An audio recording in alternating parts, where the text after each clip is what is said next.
Could everyone please check in as they get into the meeting?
How are we looking upstairs there, John?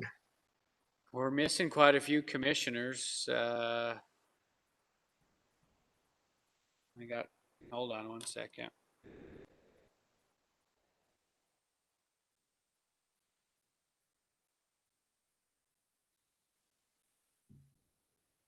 We have a quorum barely.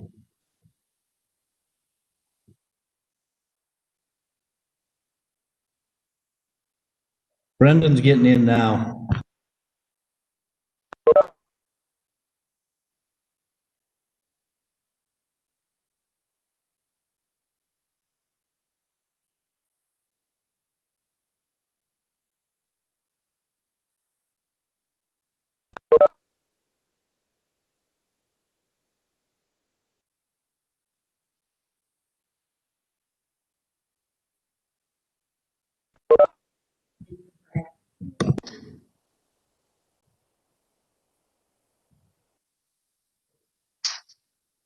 Dan Olson should be on. He was here. That was Commissioner Sorich. He's running into some IT issues with Charter Communications, I guess, was down earlier today, so he didn't know if he was able to join. So he says if we have a quorum to move on. Who else we missing? Dan Olson and then John Sorich. That's it. I'm sure Olson's going to join. He was here, so I'll be trying to get set up at his office. Give him a minute or so. I'd give him a minute.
Maybe we'll get started and then they can join in if they get their technical difficulties ironed out.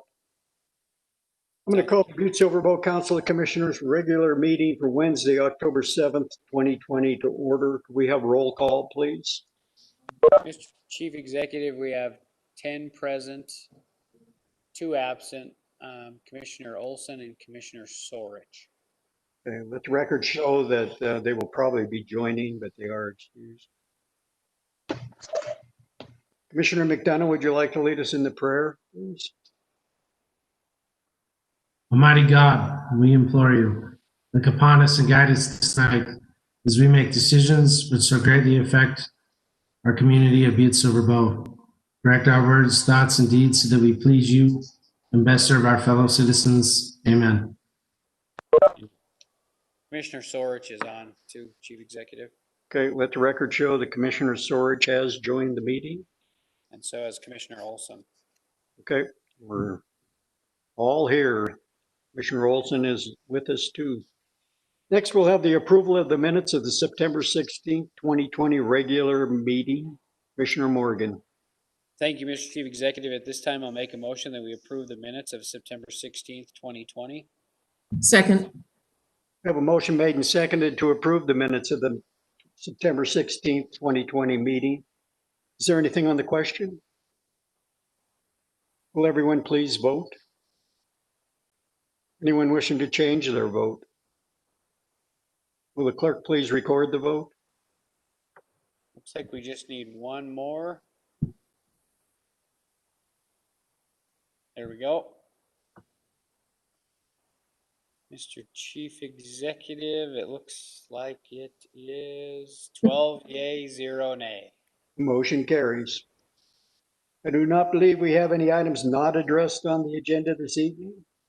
So we'll move on to the chief executive's report. Just have a couple of things that I would like to talk about tonight is, tomorrow, first of all, tomorrow at 1:15, Governor Bullock will be with me at the bridge on crossing the creek across from the Chamber of Commerce to sign the MOU that the council approved. You're all welcome to attend. Please wear your masks if you do show up. See, one other thing that, there's been a lot of talk about some of the contractors around town are stating that, Butte-Silver Bow is a roadblock to a lot of permitting processes and everything. I just want the council to know that we've, purchased an Acela program that is supposed to help with this issue, and it should be online for the building department by the end of the month or the beginning of November at the latest. But to go along with that, whenever there's going to be a commercial development that applies for a permit in town, we will have a group of people sit down with the developers and the contractors and everybody involved so that everyone understands the exact process and all of the requirements that they need to move their project forward. So there's no finger pointing later on in the construction process that they didn't know they needed this or they didn't know they needed that. I think it's going to tremendously help just coordination and communication between the contractors and the Butte-Silver Bow building department. But I think the big thing is going to be the Acela program that is going to be, it'll allow a citizen of any type, private or contractor, to apply for the permits from their own home on their computer and will automatically be sent out to all of the departments, and they will know what the checklist is, and it'll be tracked by everyone. So they'll know exactly where the process is during their permitting process. I think it's going to greatly enhance the communications between everyone. So I'm looking forward to that getting online. And I'm sure there's going to be some hiccups along the way, but we'll make it work. One other thing, our COVID-19 cases are on the rise in Butte-Silver Bow and all of Montana. I just want to remind everyone, please adhere to the guidelines that the health department sets out and work with them. It may be a temporary inconvenience at this time, but it's going to get us back into our normal life quicker by everyone following the guidelines. So just please do your part. I think that's all that I have on that. So next on the agenda is the public comment on any item on the agenda. So call-ins are welcome at 497-5009, or written comments were welcome too. Do we have anybody on the phone, Commissioner Morgan? Mr. Chief Executive, there's nobody on the, yes, we do. Hold on one second. Good deal. Thank you for calling the Butte-Silver Bow Council of Commissioners meeting. Please state your name and address for the record. Hi there, my name is Quincy Lee. I live at 3208 State Street in Butte. Hello, Quincy. Hi, how's it going? Good. Good. So I am calling to make a comment about the crazy traffic that happens. I live just between Continental and Hancock. Grew up on Amherst and moved in with my boyfriend, now husband, 2014. So have been in this area my whole life. Recently, probably this summer has been the worst. We've noticed severe traffic increase. People aren't abiding to the speed limits. They're flying down. They literally turn on to State from Continental, and it's like they're off like gangbusters. They take off 60 miles an hour. Sometimes we have cameras on the front of our house, and sometimes they're going so fast that our cameras can't even pick up the motion. There is also on Hancock, the street is kind of uneven. So if people are heading from north to south, It's a pretty big dip in the road. So you have people flying from both ends, people flying from Continental to west on State Street, and then you have people heading from north to south on Hancock. And I can't even tell you the amount of times people bottom out because they're going probably 45 miles an hour at that intersection. As you know, the dog park is just up near Hillcrest School. We also have Hillcrest School. There is a ton of pedestrian traffic in this area. Kids, you know, adults, people walking their dogs, and I am terrified that somebody is going to get killed or injured. I've never seen it like this. I've called the cops numerous times. I honestly think that we need a stop sign or a four-way stop at that Hancock State Street intersection. I think it's going to prevent people, you know, from speeding all the way to Floral when they turn from Amherst and get onto Hancock. And I think it's going to kind of prevent that speeding, you know, if they're heading west on State Street, it's kind of going to act as a slowdown because then the next stop sign is Sheridan. So I think it's going to really deter that, you know, 45 to 60 mile an hour crazy speeds that are occurring right now. All right. Well, thank you for your comment. Let's see. Thank you. You guys have a good night. You as well. Bye-bye. Commissioner Morgan, I'd like to inform the council that was based on communication number 28, I believe. Okay. That's all we have on the phone right now, Mr. Chief Executive, but I do have a couple of letters to read into the record. Okay. The first one is from Josh Shad, who is the principal at Whittier Elementary. To whom it may concern, my name is Josh Shad. I've been the principal at Whittier Elementary School for the last 5 years. We are lucky enough to have great kids, great parents, and an amazing staff.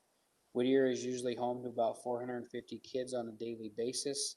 Most think that with 450 kids, we would have a lot of bus students, but that is not the case. We have one bus that takes students to and from Whittier. The rest either walk, ride their bike, or get picked up and dropped off at school. Whittier also has only one small parking lot, which means there's a lot of traffic during dismissal and arrival times around the school. If you have ever been around Whittier, there are people using our playground equipment, riding bikes, playing on the basketball courts, using Parrott Park for practices, or just walking around the block. I'm worried that at some point, with all the different people from the community, staff, and students going back and forth across the streets, that someone will get hit. The roads are wide and super straight, which make driving faster than the speed limit easy to do. I'm in favor of speed bumps, one-way traffic, or another alternative which may help keep everyone safe. No life is worth losing when there are things that we can possibly do to help prevent such a disaster. I do truly believe that the Whittier area could really use help in controlling the speed of the vehicles that drive on Ottawa, Yale, Sherman, and Sheridan Avenue on a daily basis. If speed bumps, possibly speed limit signs that flash the speed limit as a reminder would help as well. Thank you for your time and consideration. Please feel free to reach out at any time, concerns, or to simply come by and see for yourselves what the traffic looks like around our wonderful school. Again, that's from Josh. One other comment is from Eldon Beal.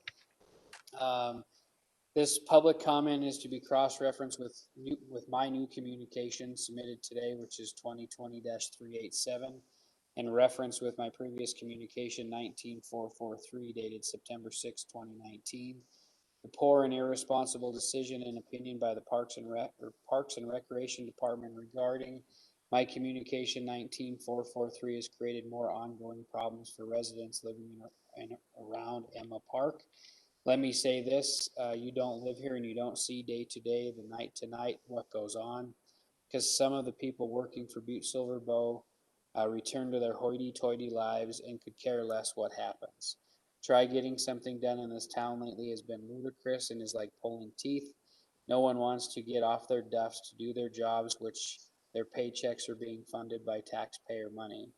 According to the Montana Code of Ordinances 9.20.020 Approval Authority, following boards or commissions are authorized to approve the use and consumption of alcoholic beverages on the following described city county property, which such use is conformance with applicable laws, regulations, and ordinances, and adequate on-premise liability insurance coverage is in effect.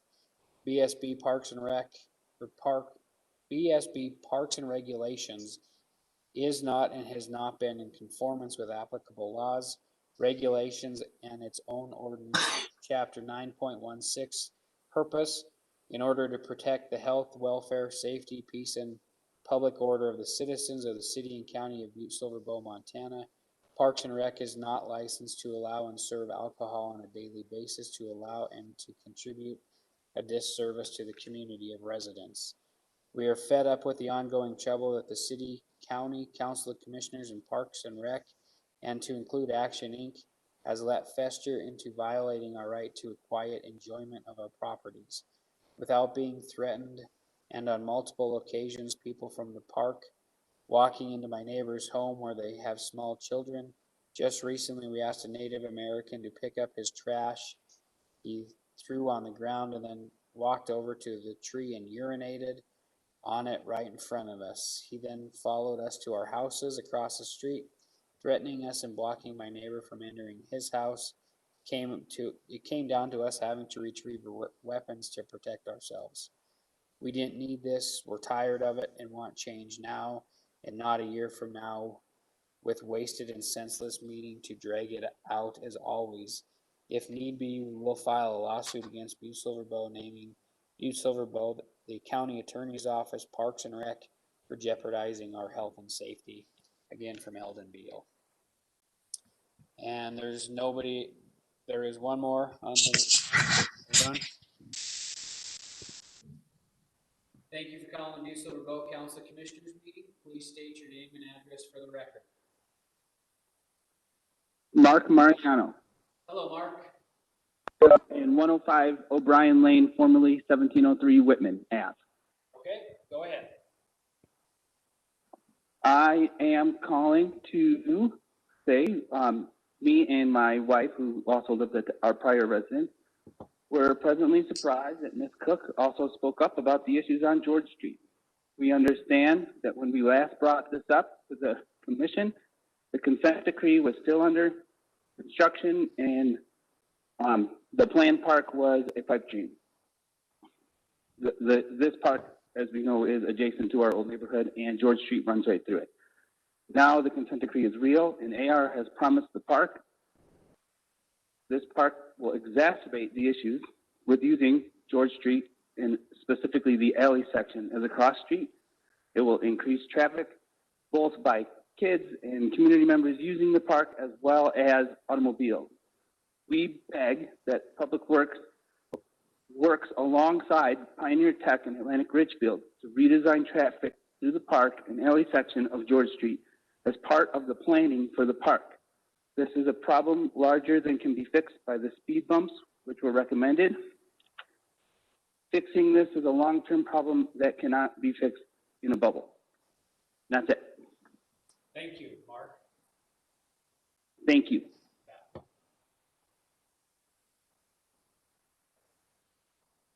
Hey, Mr. Chief Executive, we do have another call. Thank you for calling the Butte-Silver Bow Council Commissioners meeting. Please state your name and address for the record. Mary Sutherland, formerly the corner of Whitman and George Street. Hello, Mary. Hi, I'm calling to address the traffic issues that were raised recently in the newspaper. I don't think anybody that's been paying attention for the last 3 years is the least bit surprised to hear that I'm calling in on this. In one of the two houses that was hit by cars on George Street. And honestly, we battled the city on getting that street made one way. We spent another year battling with our commissioner trying to get it fixed. Beyond that, we ended up being literally chased out of the neighborhood based on traffic issues. We moved into a different district, and we're not the least bit surprised to hear that this has been raised again by another neighbor. We still have people that we love and care about in that neighborhood, and we're hoping that this time something will actually change. I'm sure I know many of the commissioners have seen the videos that we have posted on social media of the radically insane speeding and going the wrong way and incorrect signage and all kinds of stuff that we've posted about George Street. But I guess the city decided that making it a one-way and posting improper signage was enough. So, of course, it has come up again and is just as dangerous. But now the consent decree has gone through and we're looking at a giant park being put in on that street with a whole bunch of children's parks in the neighborhood and radically increased traffic. And honestly, even though I've moved out of the neighborhood, I'm really hoping that something gets addressed this time. And I'd like to thank John Frederickson and Michelle Shea and a couple of the other commissioners, and I'm sorry, it's been a few years, for helping us previously in trying to get some of this stuff changed and for being really supportive of this. I'm hoping that this time the issue will actually be addressed and taken care of, because it is insanely dangerous going through George Street. And just want to say that this issue has not gone away, even though everybody's hoping it has. It's still constantly and continuously extremely dangerous. Thank you. Thank you.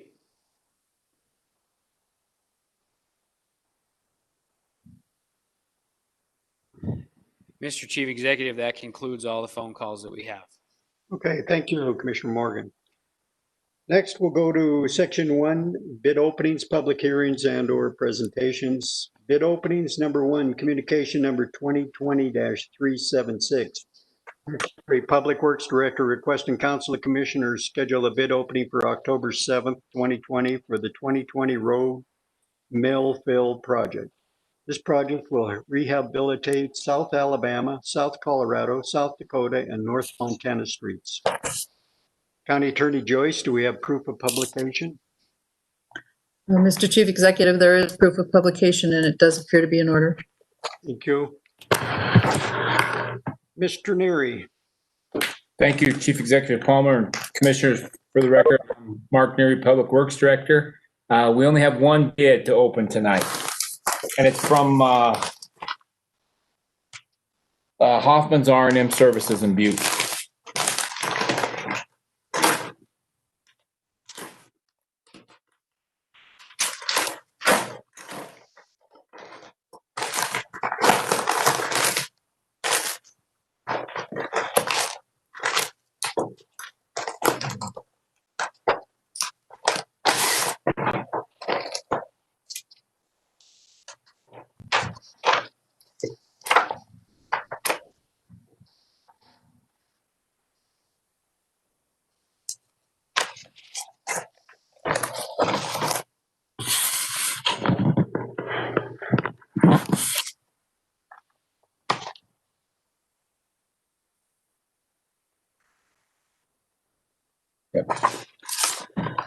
And Mr. Chief Executive, there is a bid bond in the amount of 10% from a licensed surety company that appears to be in order. Thank you.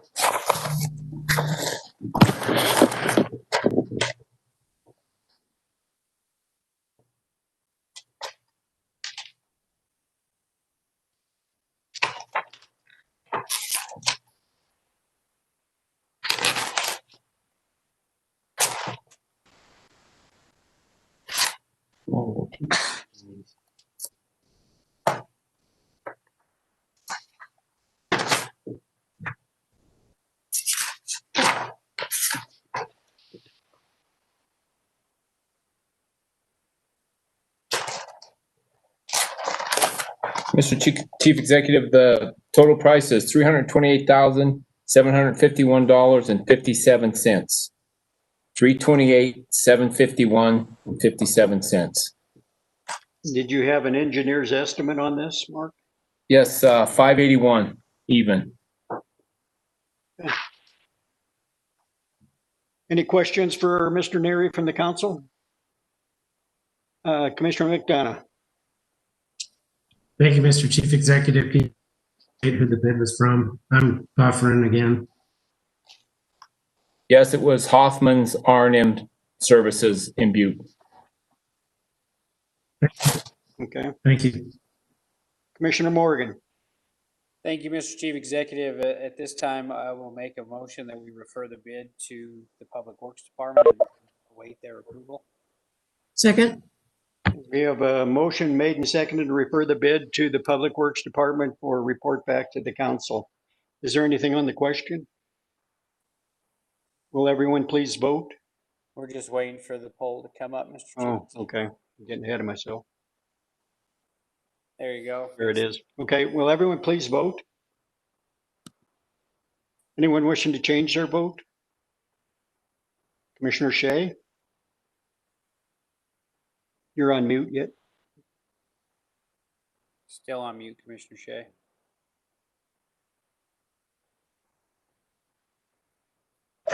I believe that's an incorrect communication number. Yeah, it is. 20 Good catch. This should be communication 2020-376 that we're voting on.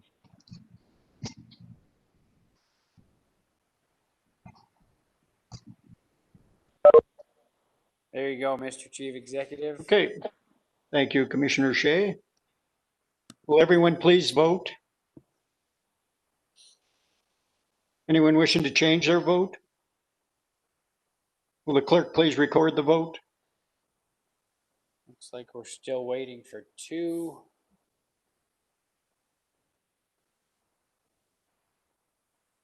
Yeah. We'll just read it and then I'll go through and see who needs to verbal it. Looks like Commissioner Callahan. Oh, looks like we have 12 yea, 0 nay. Okay, motion carries. Thank you. Next, we'll go to section 2, the consent agenda. A, 1 through 4, committee reports. B, communications 1 through 40. Do we have any segregations or friendly amendments? Commissioner Morgan? Mr. Chief Executive, I need to segregate number 36, 2020-417.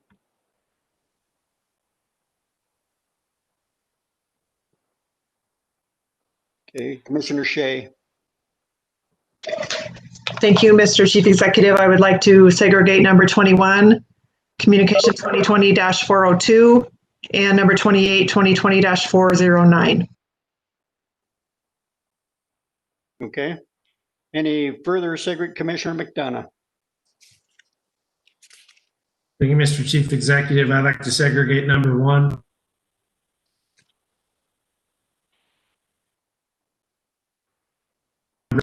(20-380), number 6, 2020-387, number 26, 2020-4, 2020. Commissioner McDonough, you were breaking up and I've got number 1, but I didn't catch the rest of them.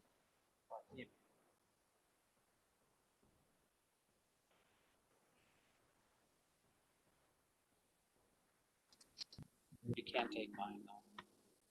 Can't take that one. Okay, I'm going to segregate number 1, 2020-382, number 2, 2020-383, number 6, 2020-387, number 26, 2020-407, and number 30, 2020-411.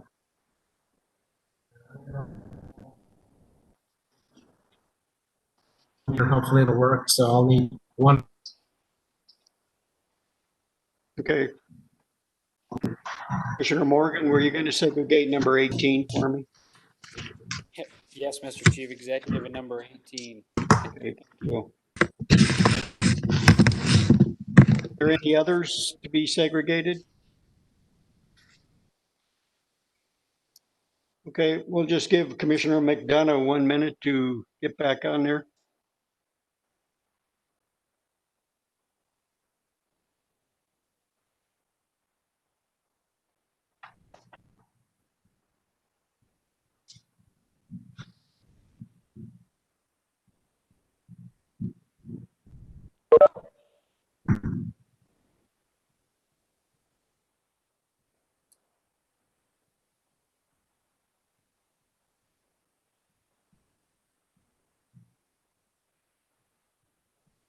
IT's running down to Commissioner Okay. McDaniel. Mr. Chief Executive, I think he needs to plug into the network rather than run off Wi-Fi.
You're up. You better hurry up.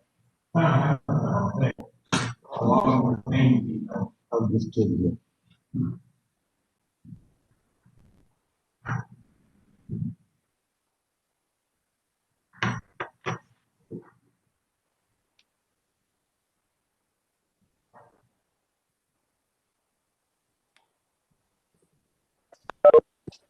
Mr. Chief Executive, this is Cindy Shaw. Would you tell me again what the time and date is for the walkthrough at the Veterans Home?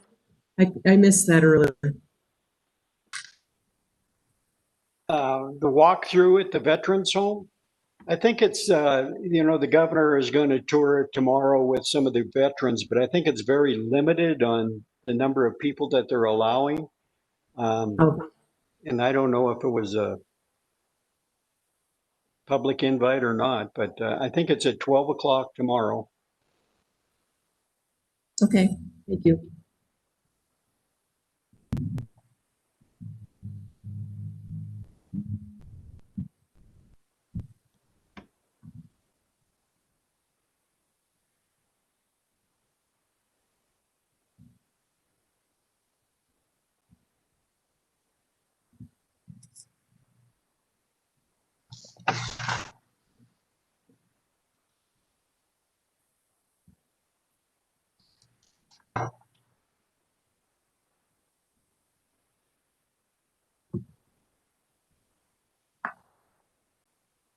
Just in case there's any member of the public listening to the meeting, we're just having a little technical difficulty that we are working on, and we'll be back going here shortly.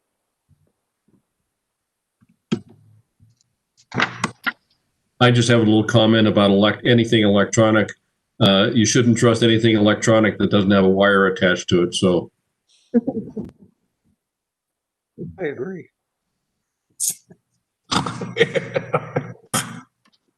that coming from a former electrician, or an electrician.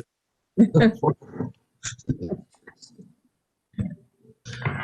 also keeps the copper out of MRI if you have wire.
Mr. Chief Executive, Commissioner Sorge. you know what, this may be stretching a little bit. You know, we did have on the agenda earlier tonight about the Economic Development Committee meeting. I just want to say, if you know, it is on the agenda, I just want to say that it's a small report that we have the Joe Willer and Ray Rogers, and they told us a lot of good things are coming to Butte. You know, so it's a very good, or it's a lot of good contacts, and it was a very positive meeting that we had with the Economic Development Committee meeting tonight. I agree. There are a lot of positive things happening in Butte.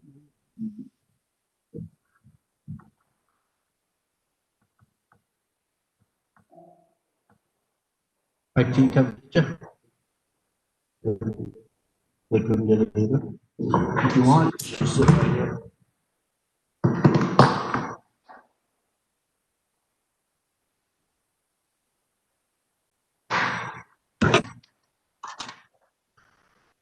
It looks like they're going to share the computer, which is great. Ready, Commissioner McDonough? Sure. Okay.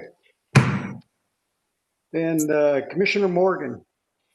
Thank you, Mr. Chief Executive. At this time, I will make a motion that we approve Section 2, the consent agenda, A, the committee reports 1 through 4, B, communications 1 through 40, with the exclusion of number 1, 2020-382, number 2, 2020-383, number 6, 2020-387,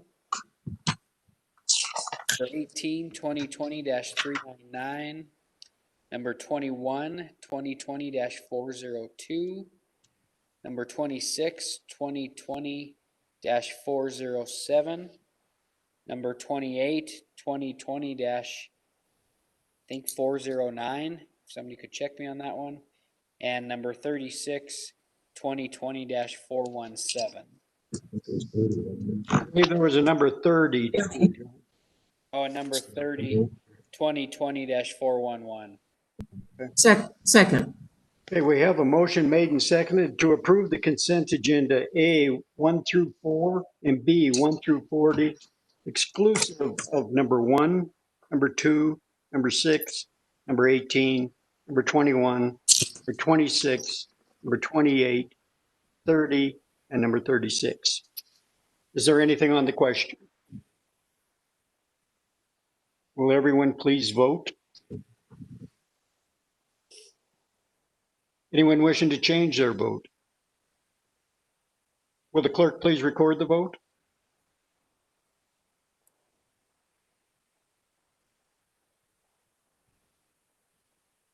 Looks like, Mr. Chief Executive, we have 12 yeas, 0 nay. Motion carries. Next, we'll go to the segregated items. Number 1, Communication 2020-382. JP Gallagher, Parks and Recreation Director, requesting Council of Commissioners concurrence and authorization for the Chief Executive to sign the lease agreement between Butte-Silver Bow County Government and the Expedition League, Inc. for 5 years. This is an updated lease from the 2018 lease agreement. Commissioner McDonough. Thank you, Mr. Chief Executive. I have concerns with renewing the lease at this time. I voted against it 2 years ago. I'm probably voting against it this evening. My concern is that this field was built for the Legion program.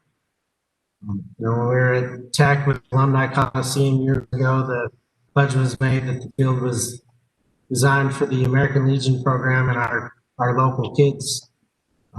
They were evicted due to the college and other concerns that other parties had, but when the field was built, it was designed for the Legion program and they had documentation.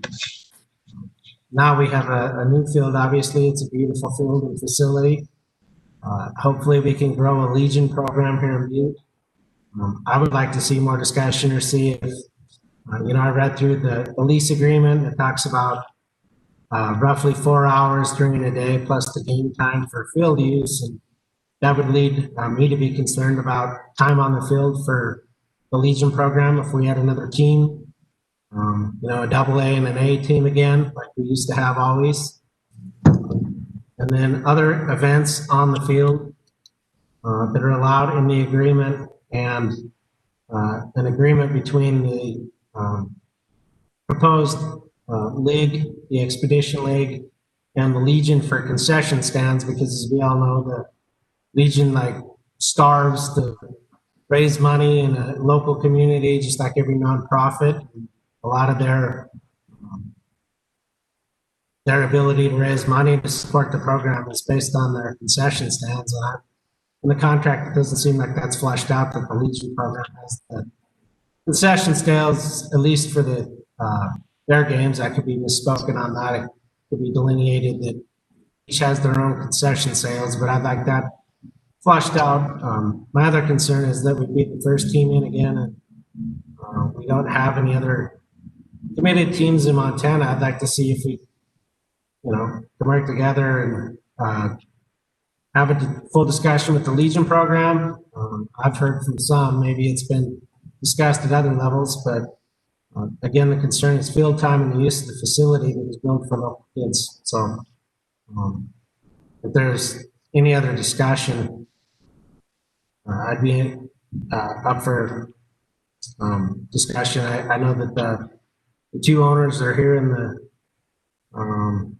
are the proprietors of the Expedition League are here, and I think that they should have an opportunity to speak if they'd like, and if Mr. Gallagher wants to speak, and the chief executive. But my concerns are based on the Legion program and field time.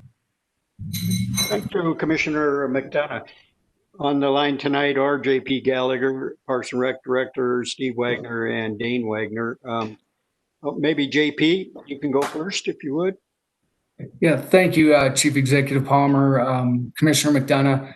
Thanks for your comments. A lot of your concerns are shared with us as we looked into the lease with the American Legion, but be rest assured that we were with the American Legion, and Jeff LaProuse is on the phone representing the American Legion program that is on the video today as well. But one of the things that I think, Commissioner McDonough, as you're speaking, that the field wasn't just designed and made for the players up in the American Legion program.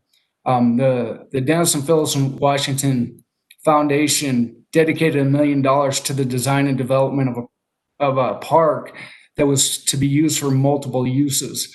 And part of that vision and part of their vision, and we've included them in this, and they've been generous to our community in multiple donations, is to have multiple uses in there. And they're excited about the possibility of having multi-use up there, which included a rookie league baseball facility. We are making sure that the American Legion program is made whole. I'll let Steve Wagner talk about that and how that the discussion with them. Part of the problem that the American Legion parents have shared with us throughout their time is that they're required to do concession stands. They're required to do ticket sales. They're required to sell signs and things. The Expedition League, which I've gone out and looked at and in Dickinson and talked to their American Legion programs that work with them as well, they're made whole. That means that they go and they look at what their past sales have been, and the Expedition League compensates them for what it has been in the past. And that allows the parents to go up into the stands.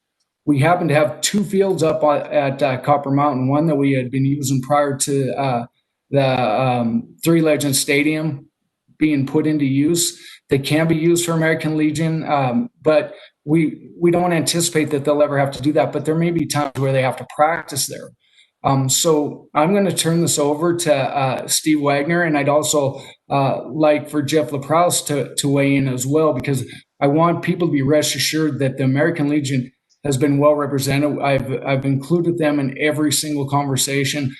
They have Mark Beckman on their board as well, who has a vast knowledge of high school sports and working together with multiple programs and scheduling. And so I want people and the commissioners to be rest assured that we have vetted this out and we think it's going to be a great thing for the community. So with that, I'll let Chief Executive Palmer, if you will, introduce Steve Wagner or Jeff LaProuse so they can answer some of the questions as well. Okay, thank you, JP. Maybe we'll go with Steve Wagner first, the president of the Expedition League. So Steve, welcome. Thank you, Chief Executive Palmer, and all commissioners. Thank you so much for having us tonight. Yeah, I can absolutely address those questions, and those are valid concerns. One of the things that we've done really well over the course of our existence is to work very, very closely with Legion Baseball. We have 10 teams currently in the Expedition League, and I believe 8 of the 10 teams share the facility with Legion Baseball. And I personally love Legion Baseball because I was blessed to play 5 years of Legion ball in the community I grew up in. And youth baseball is very, very important to us at the Expedition League and each of our teams. And JP hit the nail on the head when he talked about how we work with the Legion program in a couple of really, really great ways. Number one is how we schedule our season. We work closely with the Legion folks to jointly schedule. We don't come in and say, hey, we get first dibs on schedule. We work very closely with the Legion programs in all of our communities, and it's worked beautifully, in the years that we've had the Expedition League in existence. So that's one area where we work closely with Legion Baseball. Secondly, as JP pointed out, we make Legion Baseball whole in the area of concessions and signage, and then that basically is taken off of their plate. So our teams cut checks to the Legion Baseball programs, make them whole for concessions, make them whole for the signage, and they are absolutely thrilled that we do that for them because, as JP pointed out, now the parents don't have to man the concession stand. They can actually watch their children play and really enjoy the games. So we've had outstanding relationships with Legion Baseball. We've worked closely with Jeff and his group here all along the way. I feel we've established this very, very strong relationship with the local Legion program here as well. So we will always work closely with Legion. Again, we love Legion Baseball. We would never come in and supplant Legion Baseball. Actually, what we've seen, the youth baseball in all the communities where we are seeing more and more participation, largely the result of our summer collegiate baseball players coming in. They're really idolized by these kids. They live with local host families. It's really an awesome situation where, many of our host families have younger boys who are playing baseball. So they have an 8-year-old or a 10-year-old, and they really look up to these kids, and these players can really let these kids know, hey, you know what, if you work hard and do your schoolwork and do the right thing, you can continue to grow in the great game of baseball. And so from our perspective, more baseball is better. We love baseball, and we love the impact of baseball it does for each of our communities. It has a tremendous economic impact, and also the ballpark then is utilized for things that the entire community can enjoy. I think there's quite a few people we've bumped into that aren't quite sure where Three Legends Stadium is, and we want to change that. We want to make sure that everybody knows where it is. They come out and have fun. It's really a quality of life, type of an impact in all of our communities, and it's just worked out beautifully everywhere that we are, and we certainly anticipate that same thing here. And facility that's here and the community as well. And then lastly, I would say I had reached out to an executive vice president at the Washington Foundation, and just to make sure that they were comfortable that since they contributed such a large amount of money to the facility, that it was something that they were good with and felt good about, and they did. They were like, oh, this is great for the community because we're minor league like baseball, and so we can impact and provide entertainment and really family-friendly entertainment for the entire community. And they were thrilled that we were able to do that, and that Three Legends Stadium would be the venue for that. So hopefully that answers a lot of your questions. And again, I can't emphasize enough how closely we work with Legion and how great our relationships are with them. And I believe we've established that here as well. Okay, well, thank you, Steve. Maybe we'll go to Jeff LaProuse, and would you like to add anything, Jeff, about the Legion? Not really. I mean, I'll add that I agree with Steve that I think our community will be a lot better with more baseball. Not going to be blind to the fact that there is going to be challenges with scheduling, and we've had open conversations. It's definitely going to change the way that we use the field, but I'm confident in the discussions we've had with Steve and the Expedition League and JP that we can work it out and make it beneficial for the community. Okay, thanks, Jeff. Maybe also on the line is Dane Wagner. He's going to be heading up the Butte team here. If you want to add anything, Dane? Just we're thrilled to be here. We want to work together with the community. We want to do a lot of different special events, and basically we're and bring an addition to the people here in this wonderful community. So yeah, that's really all I have. And I think my dad really hit it on the head that we will work closely with Legion Baseball. Thank you. And I would like to add, this is somewhat of an economic development tool too that Butte-Silver Bow will have, and it'll bring people from out of town to watch the baseball, as well as it's always been said that there's nothing for the kids of Butte to do. This gives them something to do, is watch some good quality entertainment in baseball.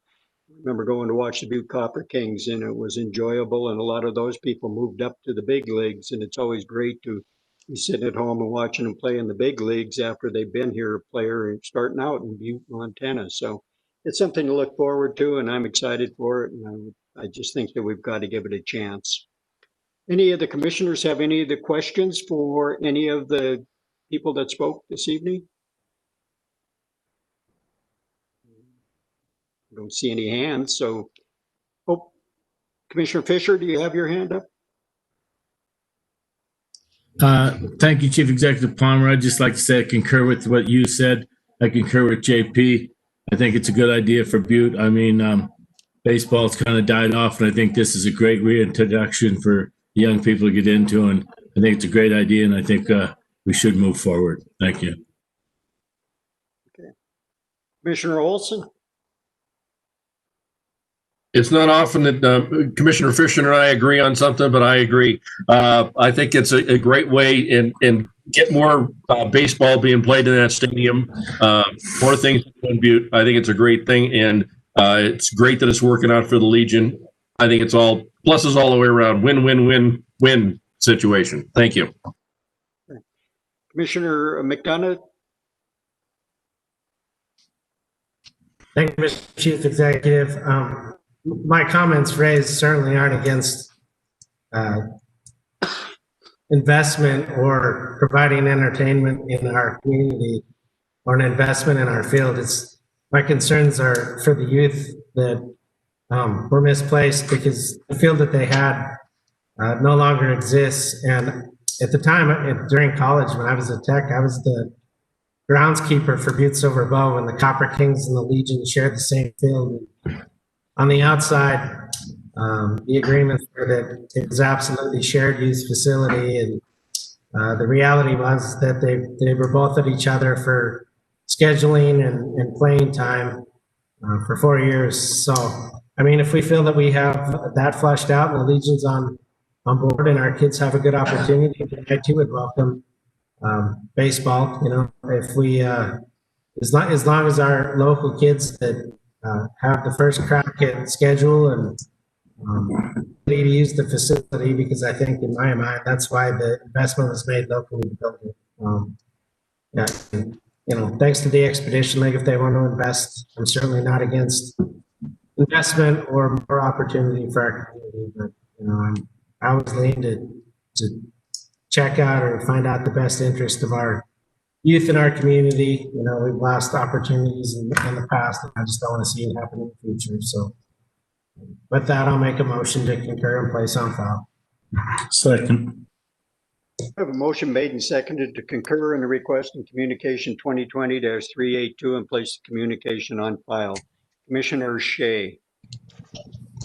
Thank you, Mr. Chief Executive. I would just like to add to that, that I did call Mr. LaProuse yesterday because I had some concerns and I wanted to get as much information as I could. And I asked him a number of questions. We had a pretty lengthy conversation, and I am confident that his questions have been answered. And from my standpoint, if his questions have been answered on behalf of the Legion program, my questions have been answered. So I will be supporting this as well tonight.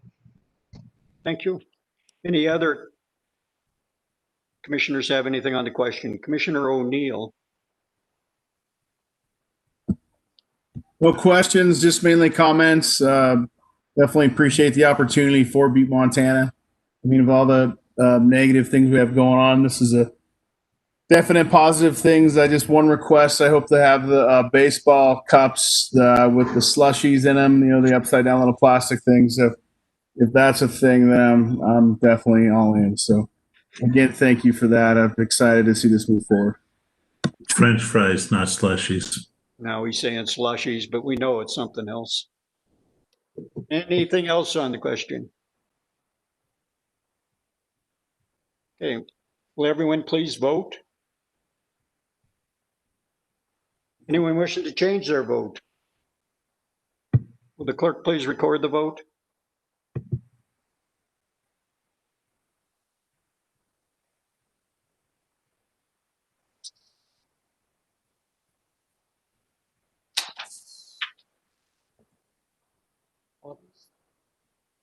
Do we have 12? That says 11, right? Oh, Mr. Chief Executive, 12 yay, 0 nay, with Commissioner McDonough with the thumbs up. Okay.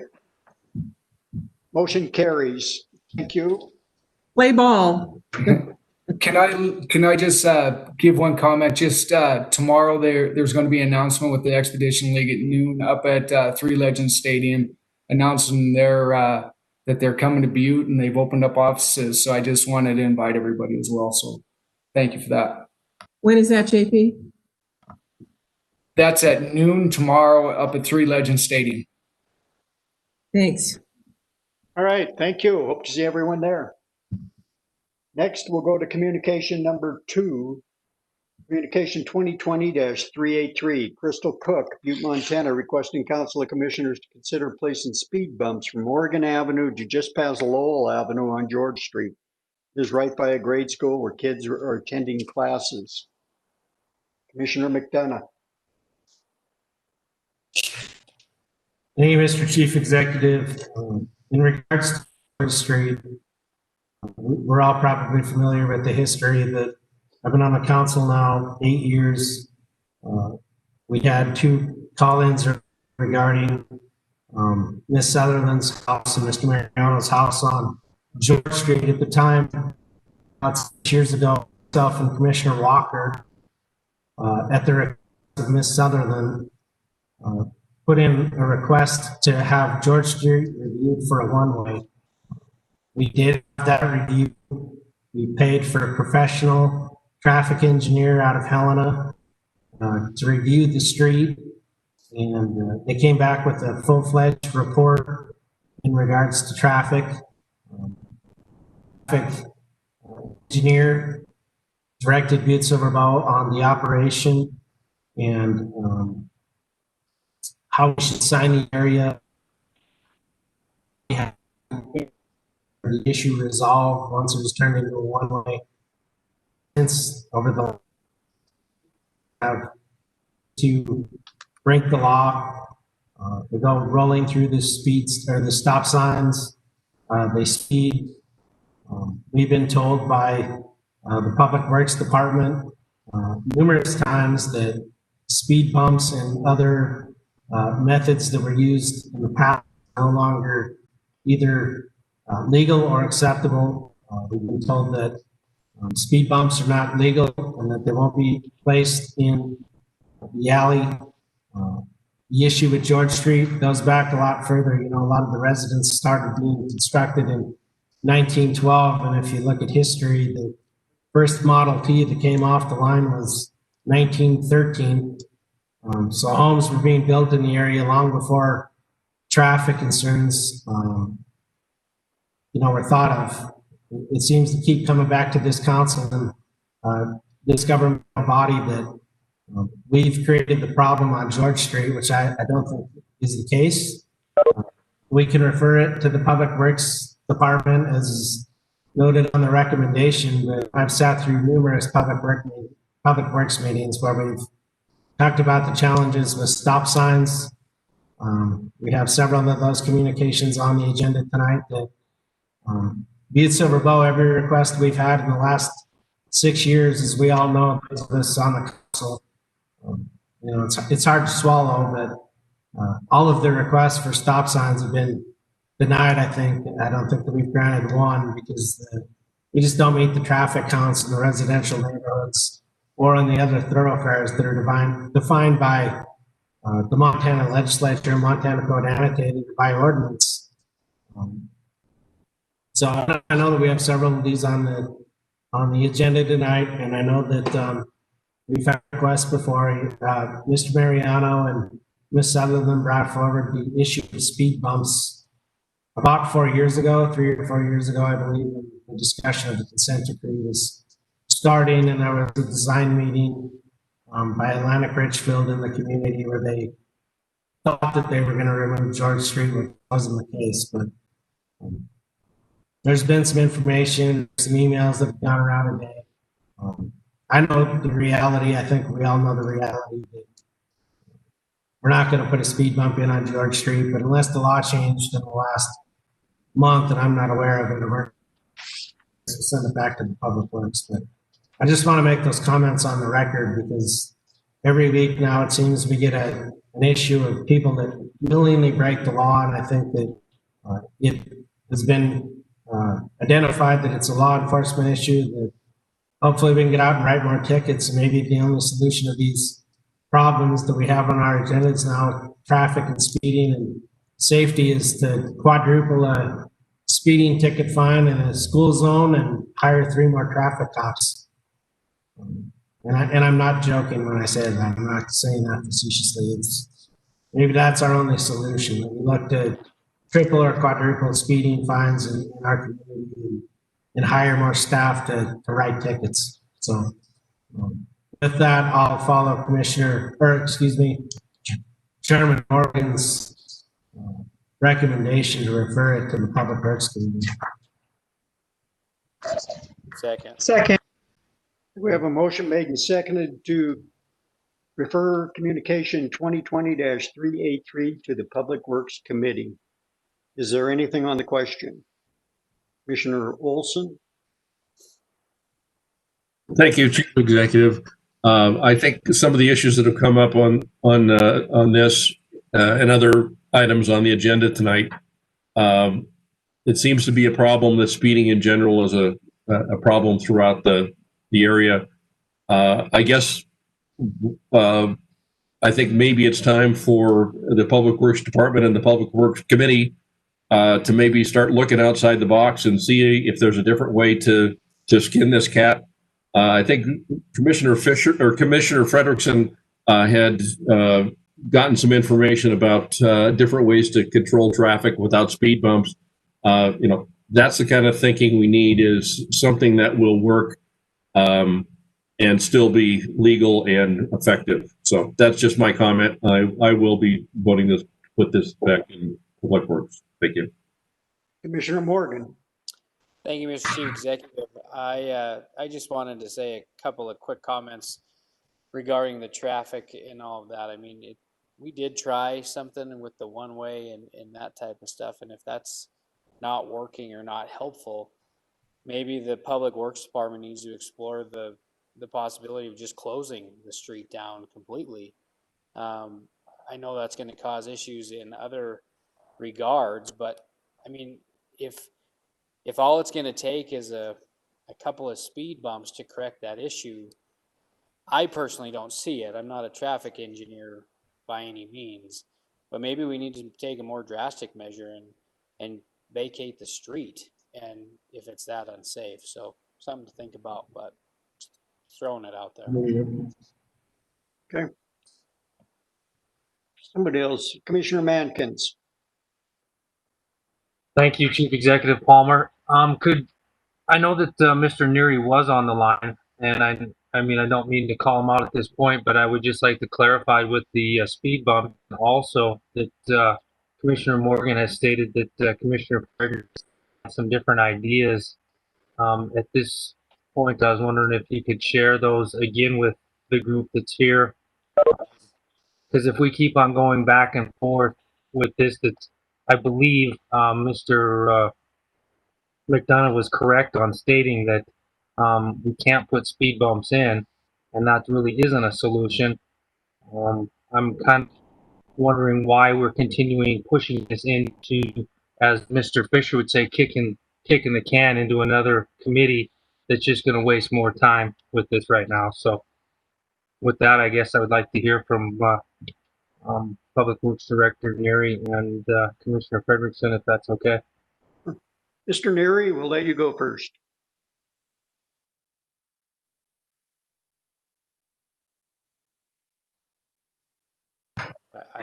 Thank you, Chief Executive Palmer, Commissioner Mankins. One thing about speed bumps is we can impede traffic, because sometimes if the people are speeding and they hit the speed bump, it could, cause more issues. To Commissioner Morgan's statement,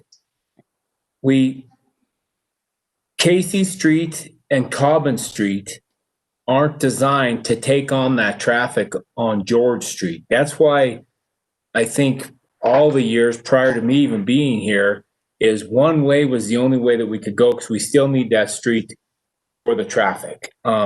Casey Street, I don't know if anybody has drove it, but it's in terrible shape. And, and it's narrow. Both streets are narrow. And that was one of the main reasons that we couldn't, close George Street. I mean, I know that would be the simple solution, and like the constituents are upset about it, and that would be the answer, but then it just causes, we just take that problem from there and move it somewhere else too. I mean, I think we have done a decent job with, we have $1 million worth of signs down there, and we have it down to one way. And then another thing is all of these issues, Commissioner McDonough hit it on the head. It's laws being broken. I mean, we can't, speed limit's 25 on streets that don't have signs. And if people are going 45 and 50 miles an hour, that deserves a ticket. I don't know if these people would follow signage or speed bumps. My grandmother showed me when I was young, the faster you hit a speed bump, the less you feel it. And I'm not being sarcastic, but it's true. And I think the way these people drive around here anymore, it's tough. But I know we can't do speed bumps, and I haven't heard anything from Commissioner Frederickson about different ways we could slow down traffic, because we'd be open to looking at whatever. We're not closed-minded in Public Works. We'd like to, we work for the citizens too, but I don't know any other avenues of slowing down traffic. I haven't heard of anything from any other commissioners. Commissioner Frederickson. Oh, thank you. Did not expecting, thank you, Chief Executive Palmer. I didn't expect to be talking about this, but it was basically a series of videos that I sent Commissioner Olson, because he was the chairman of the Public Works Department, or he is still. And, but I'll certainly share the videos with everyone. These are more designing for new roads, would be my guess. There's not too many options for existing roads, if I remember right. But this was quite a while ago. So I apologize that I didn't, we watched the videos. I shared them with Commissioner Olson, and then we kind of, forgot about it or started talking about something else. So, but I can certainly dig those up and send them around to everyone. Okay, Commissioner Morgan. Thank you, Mr. Chief Executive. Just in response to what we've done and Public Works Director Neary's comments regarding this and some of the other stuff that we've mentioned, I'm going to just make a substitute motion that we note communication 2020-383 and place it on file. Second. We have a substitute motion made and seconded to note communication 2020-383 and place it on file. Anything on the question? Commissioner Fisher. Thank you, Chief Executive Palmer. It has been a feat trying to get this corrected, but I agree it's time that we probably visit this, but I don't think we got to put it in Public Works again. The thing is, there are ways to correct it, but they cost money, lots of money, and we've seen that around town. And as commissioners, we're up against it one more time. It's an enforcement issue. We as commissioners are dealing with it, but it's an enforcement issue. But if there's something we can do as commissioners, it's going to be costly. And I'm going to go along to, note this and place on file. But I think in the Public Works, we will visit a little bit about this on the side and see if we can work something out, because Mr. Neary done a good job last time, and I think he'll do a good job in the future. Thank you. Thank you. Commissioner Callahan. Thank you, Chief Executive Palmer. My suggestion would be, we've addressed this numerous times since I've been on the council, and it's not only those locations, it's locations all over town. My suggestion would be maybe we meet with Sheriff Lester and possibly figure out a way next year that we could put some money in the budget for additional traffic control. I think everybody around town is having the same issue. The issue is we got to get somebody out there that's writing tickets. And I think if we work with Sheriff Lester, and maybe we can put some money in the budget for an extra traffic control officer or two. And I think that would be a good start. But that's my suggestion. Thank you. Anything further on the substitute motion questions? You seeing none? This is be on the substitute motion to note communication 2020-383 and place it on file. Mr. Chief Executive. Commissioner Sorge. Yes, thank you, Mr. Chief Executive. Mr. Neary, on that report several years ago, was that Cheryl Cook or Crystal Cook, were they given a copy of that report of what they found? Maybe we could, Butte-Silver Bowl could send them a copy of that report, why they did this, so they'd be a little more clear. Would that be something doable? Neary. Thank you, Chief Executive Palmer. Commissioner Sorge, I'm not sure this happened before I was here. I'm not sure if Mrs. Cook was in on any of that process, or if I'm really not sure, but we could definitely look into them and show them the report. Yeah, thank you, Mr. Follow-up. Commissioner Sorge. My thoughts are just a little bit of information might go a long ways to helping these people understand why we can't do it. That was my thought. Okay. Anything further on the question? Okay, on the substitute motion, will everyone please vote? Commissioner McDonough has a question, Mr. Chief Executive. Commissioner McDonough. Thank you, Mr. Chief Executive. Just for the record, I'd like to state too that the reason we make these decisions as a body is we were advised, the county attorney's office and legal advice states that if we don't make a decision just based on how we feel and we actually spend money to hire a professional engineer, they look at the liability of the taxpayer. So, we don't make these decisions lightly. It wasn't a light decision to turn it into a one-way. I know there are people today that don't talk to me because they're mad that it's not going the other way, one way towards Montana Street. They're upset enough that, but we take these decisions with great consideration to the neighborhood, to the safety of the the folks, but the public should know too that, you know, when we hire out or contract with professional services, we expect to have those liability questions answered when we spend public dollars. And we had those answers answered, or those concerns were answered in that report.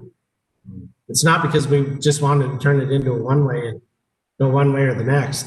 You know, there are liability issues too, that if there were accidents or other property damage in the area, unfortunate as it may be, that Butte-Silver Bow isn't going to be responsible for sole decision that, you know, that we just decided how we should do this one way or the next. That's Okay. Anything further on the question? Will everyone please vote? Anyone wishing to change their vote? Will the clerk please record the vote?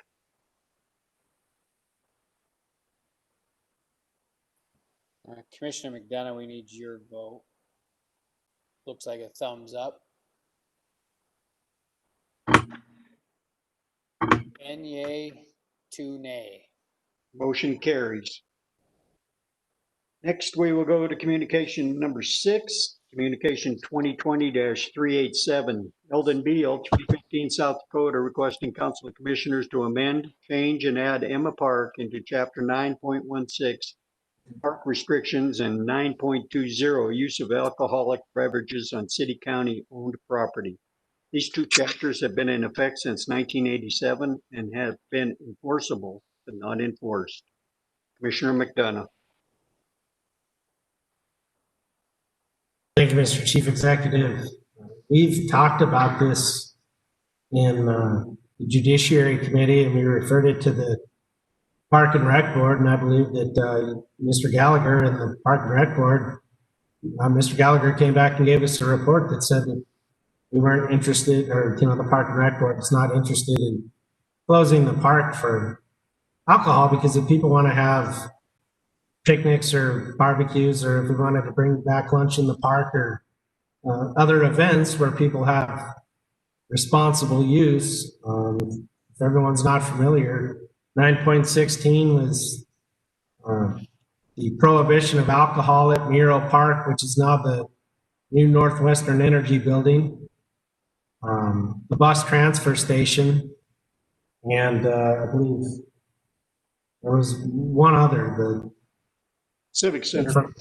Heritage Park, Muro Park, and in front of the Civic Center.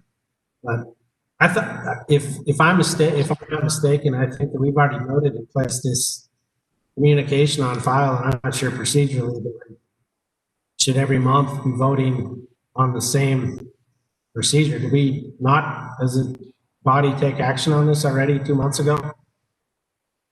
That's a question that whoever may refresh my memory and won't answer it.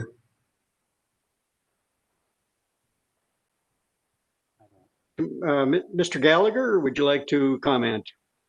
Thank you, Chief Executive Palmer and Commissioner McDonough. We did bring this issue forward to the Parks and Rec Board. They did take action, and just as Commissioner McDonough did speak about, before the pandemic, the plan was the Friends of Stodden Park were going to try to bring back lunch in the park for a number of times. We've had the Montana Grizzlies come into town. There's been tailgates and things at the park. Some of the issues that Mr. Beal has brought up, I think we do, and in my office we're looking at the ordinances within the park, because we do have Heritage Park, Mural Park listed in there. I think they need to be taken out. Part of the reason that the Park and Rec Board decided to not recommend changing anything there was because of the activities that can be there. It does have a gazebo. It has picnic areas. There's people that use it almost daily. And I know that Mr. Beal it has brought up some real issues. But one of the things too is we've been making improvements up there. We fixed the lighting. We fixed the electrical up in there. We have been going by there a lot more. There's been more signs put up. One of the things he put up, and I did mistakenly tell him that we do not have loitering signs in our parks. We do have some that say no loitering down at Clark's Park, but those should be probably taken down because there's not a loitering ordinance that we have within parks. What's noted on there is 1208-160 is that is park closure, and it's saying people can't be there after hours. It does not have anything to do with loitering during the day. So that's when I sent him that email about that we don't do that. We don't put those signs back up because it references something that's not a true ordinance. But the Parks and Rec Board did look at this closely. We know that there are issues. Mr. Beal has also recommended that we don't allow people to give out lunches the 3 times a week that Western Montana Mental Health and Steve Fournier give to people up there. And, we have social issues in our community, and I don't think that that's a great thing to take away from the community. I think a lot of the things that we see up there and the issues that he's bringing are problems. I know our police department works as hard as they possibly can to try to address the issues. And I ask, I don't know if, with what Mr. Beal wrote in his letter, if they called the police during the time somebody's trying to enter their home. That's just unlawful, and it's against the law. And those are things that we can't address. And he brings up numerous times about dogs in the park. To me, we have signs there, but I don't have any enforcement ability on keeping people with dogs out of the park. So again, I think you have addressed this. Commissioner Frederickson is on our board. We had Mr. Beal come and talk to us at the Parks and Rec Board. I think we've tried to address his issues, and I don't take it lightly of what's going on there. But I think that the commission has heard from it, our Parks and Rec Board has heard from it, and have made a decision towards what they feel is best for the citizens of Butte. Anything else from the commission? I'd just like to comment, and I understand that everyone's looked at this several times, but I know how I would feel if I lived across the street. This is a different situation than most parks, just like in front of the Civic Center was, and Heritage Park, and the examples where we banned the alcohol. But maybe there's a way to look at it by, you can still have events there by special permit and allow alcohol.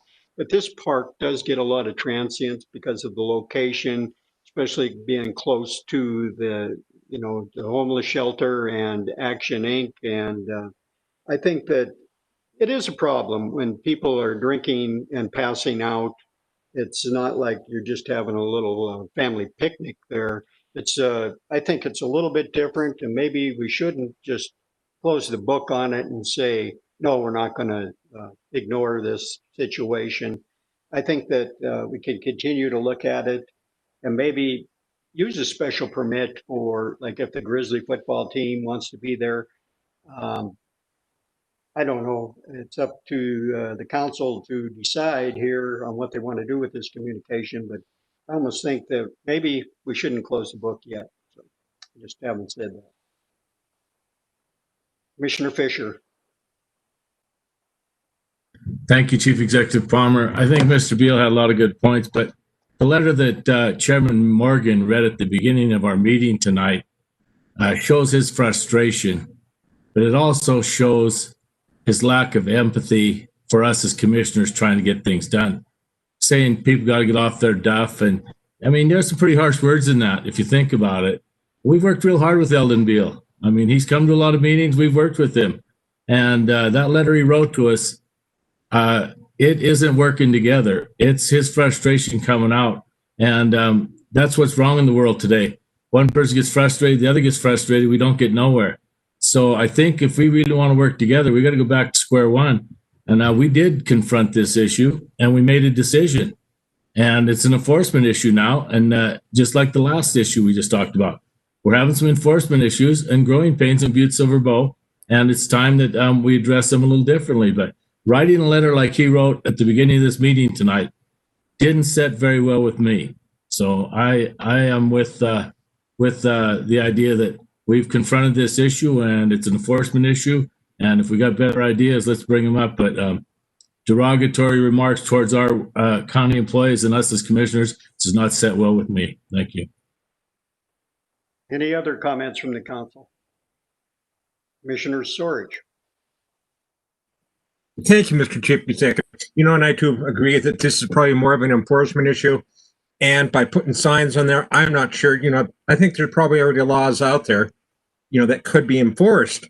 And our law enforcement department they're stressed. They're running short.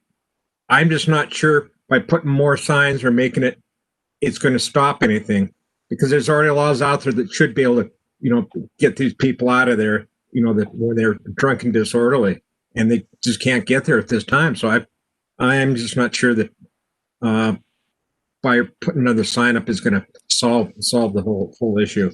So I'm not in favor of it.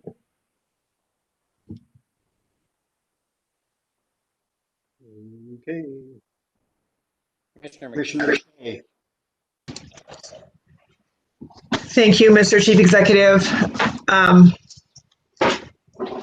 I agree with you. I'm not ready to walk away from it. And when this came before us last time, I didn't agree that we should just continue to allow alcohol consumption everywhere because we wanted to allow alcohol consumption everywhere. Because there are some real problems there, and there are some people that congregate there that have some real problems, and it's causing some real problems for the neighborhood. So we have to ask ourselves, where is the greater good? There are people that live there that make that their permanent home, and there are people that recreate there, and there are also problems with with everything that goes on there. When I don't know, I don't even know what I'm trying to say right now. Eldon is very, very frustrated, and as far as his letter goes this earlier, we have to have thick skin as commissioners, and we have to be able to take a little bit of criticism. And I'm not criticizing anybody that goes there to recreate. I've been to that park to tailgate before a Butte High game. I've been to other functions there where, we've had a few beers and done this and that. But there is a problem with people that are consuming too much there, maybe with addiction issues or mental health issues, and that is an enforcement issue. I don't know how we can address it and find that happy balance, that middle ground, to make it a livable neighborhood and address Eldon's issues. And I guess that's all I really wanted to say. I do agree with the chief executive that I'm not quite ready to walk away from it at this point. Commissioner Morgan. Thank you, Mr. Chief Executive. Kind of along Commissioner Fisher's lines is this is an enforcement issue, and it's something that the police department needs to be aware of, which they already are. So they need to step it up a little bit maybe and enforce it a little bit more. The other issue that I have with it is kind of along the lines with Commissioner McDonough, is that we've already voted on this. We've already looked through it. We've already assessed it. We've gone through it. And if we're going to get to the spot where if somebody doesn't like our decision, they just keep bringing it back and we just keep voting on it, then we're going to run into problems as commissioners, because that shouldn't be the way it was. County Attorney Joyce is on the call, and I know it used to be when I got on council a long time ago now that once the council voted on something, it couldn't be re-voted on it unless there was a motion to reconsider from the prevailing side. And so I don't know if this is that close to what we've already voted on. It appears to be. So something to consider with that. As far as these problems go, to my knowledge, Mr. Beal's been the only one that's brought up very many of these problems. I don't know if the commissioner of that district is probably Commissioner Anderson, or is it Commissioner Mankins? Has there been any other concerns brought up with this by other constituents other than Eldon? Because it seems like he's the one that's bringing them forward. Commissioner Morgan, I have not heard from Mr. Beal or anybody else throughout this whole process or any other process. Okay. So along those lines, Mr. Chief Executive, I'll make a Mr. Morgan, Chairman Morgan. it is my district. I do talk to Mr. Beal every so often. I haven't seen him a while with all this COVID and everything being shut down. However, I have heard from other people in the neighborhood. I tend to agree that it is an enforcement issue, but it's almost more than an enforcement issue. It's just all of this drugs and alcoholism and this substance abuse in our community is just keeps on taking up. And what the cause is, these problems were way before that. But I've talked to numerous people at the hospital. I've talked to numerous people around the community with drug houses, another issue that Mr. Beal brings up all the time. And there is a growing list of frustration why we cannot take action on this.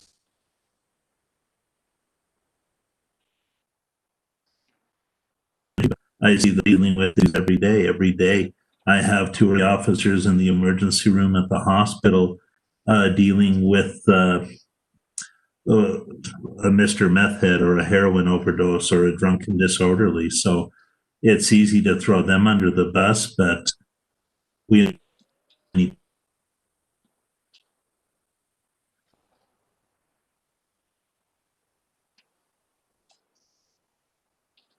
yes, a bad rap, but there has to be something that needs to see what probably the legislature in this election. There's 2 bills on the ballot to legalize marijuana. I just think it's a terrible idea. I think all of this just going into our community is terrible. You can't drive down a street in Butte without seeing a pot shop anymore. I don't like it. I've seen what it did to a neighborhood I lived in Colorado. When I lived in Denver for a brief time, I have friends down there, but they say I see what's going on in San Francisco, talking to friends over there, and it's not good. And we have a very limited, small budget, especially for the police department. They do it with what they deal with, but there's just not enough of them. And I don't know what the answer is, but something definitely needs to change in our community.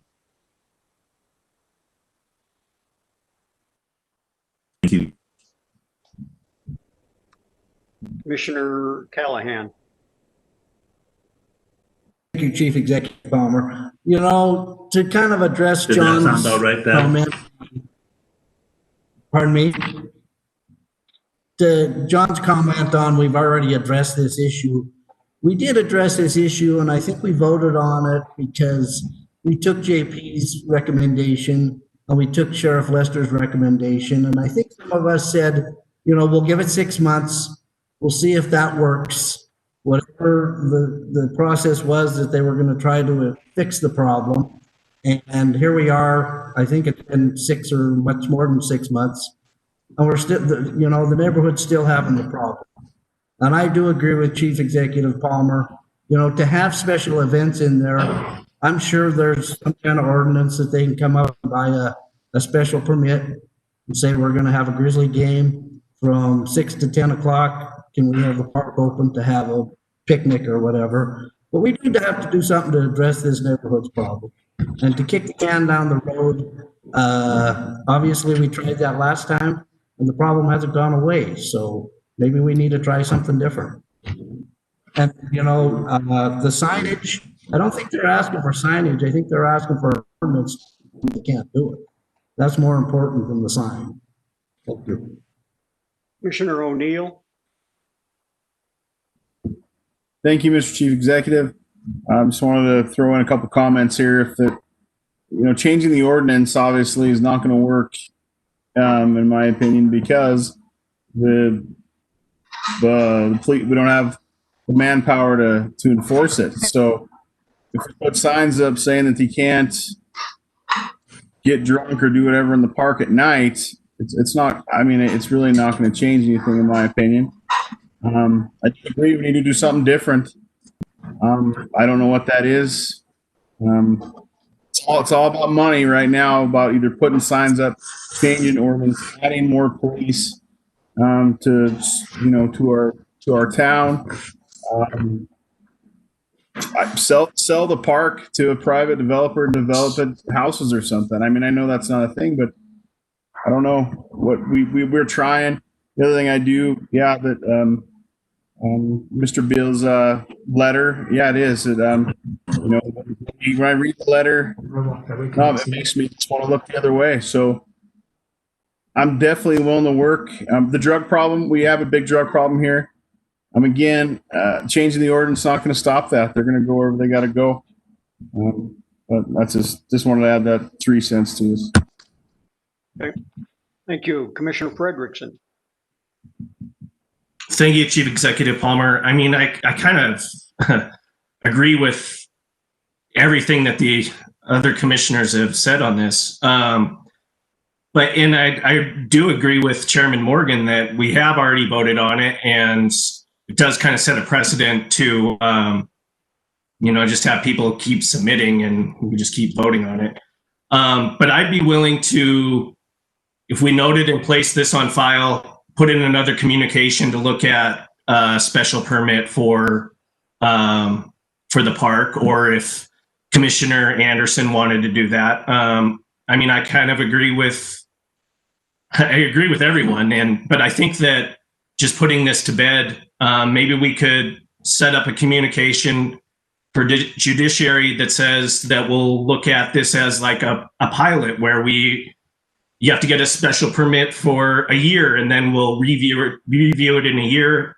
If things are still the same and it's still an enforcement issue, then I don't know what we would do. But I think that we could get creative about a special permit and see if it helps the neighbors out in this park. And just to Commissioner O'Neill's comment about selling it, it's the old Emma mine, which is way before our time. So you can't put anything on top of it.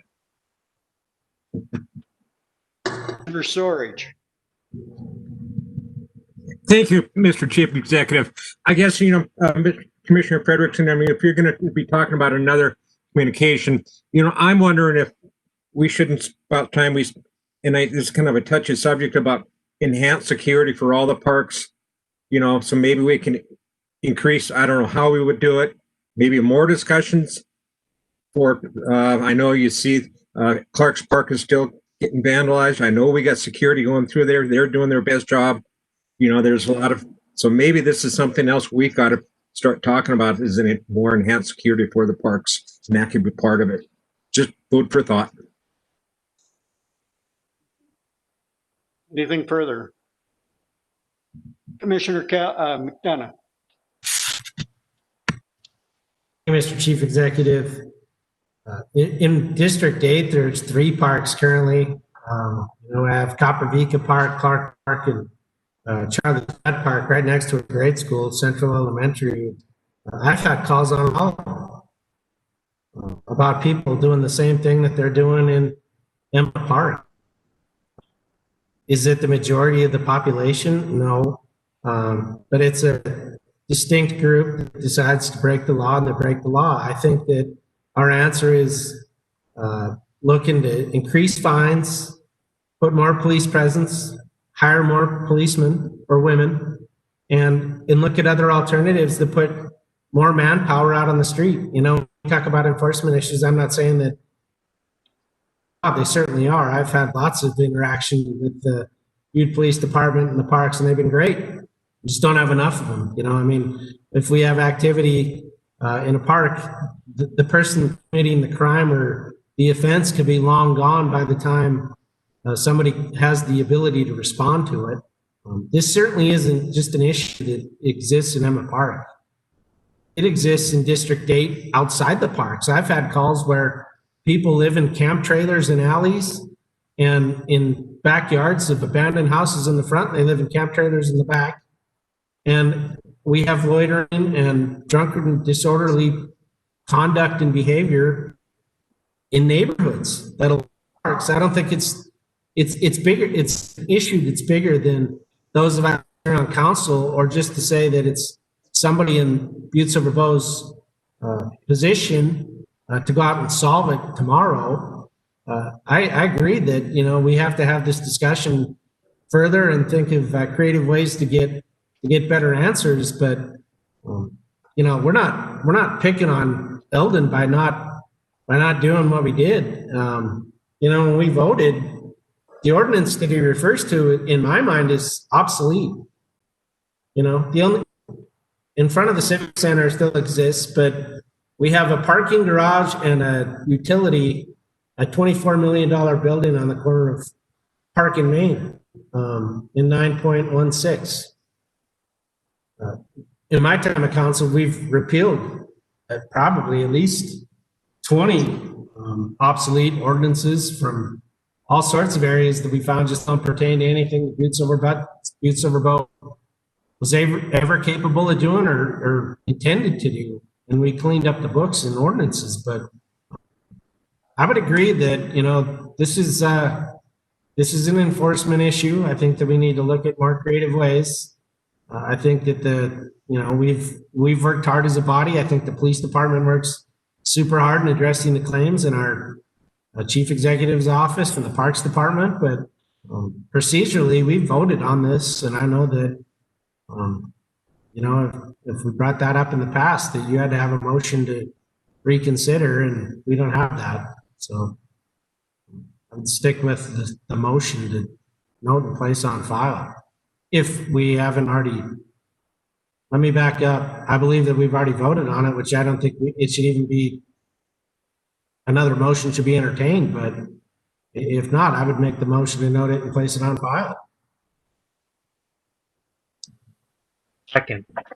Okay, we have a motion to note communication number 2020-387 and place it on file. On the question, Commissioner Shaw. Thank you, Mr. Chief Executive. Thank you, fellow commissioners. We brought up a lot of really good ideas. There's a lot of frustration. I've got Scout Field and Cherokee Park. I mean, I can tell you, you know, stories just like everybody else about our parks all over town. So I would be willing to note and place this on file with the caveat that I would ask, you know, we can't compel or demand from our executive branch to put together a task force that really has some teeth in it, and that we can get the proper departments, of course, Eileen Joyce and Parks and Recs and law enforcement, and anybody else that we think that should be at a round table, that we can come up with some creative ways of addressing these, not just at Emma Park. I think that's just it's kind of ground zero, you know, with Eldon's request and his frustrations. But we've all pretty much said out loud that each and every one of us have issues that could fall into an area that needs to be talked about as a general rule in this county. So that's just my, I don't know if I should add that on as a motion, and all motions, I won't do that, but I would just ask the executive branch if they could, on the record, you know, state that they would put together a task force that could address this. Thank you. That's my comment. You know, just as a comment to follow up for that, I guess that that would be the job of the Parks and Recreation Committee to study that and see if they have any recommendations on how to. It seems like you're just pointing to problems within all of the parks in Butte-Silver Bow, and maybe it's something for them to actually study and come up with a recommendation instead of a task force. I can't think of anybody better than the people on the Parks and Rec Board to study their parks and make a recommendation. But Commissioner Anderson. Thank you very much, Chief Executive. Thank you, Cindy.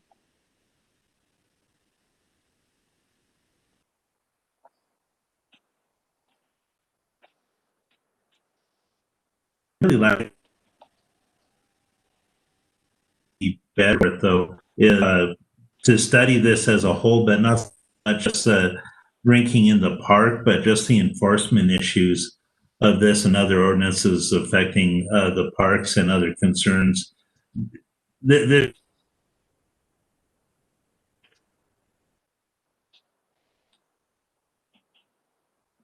I think needs to be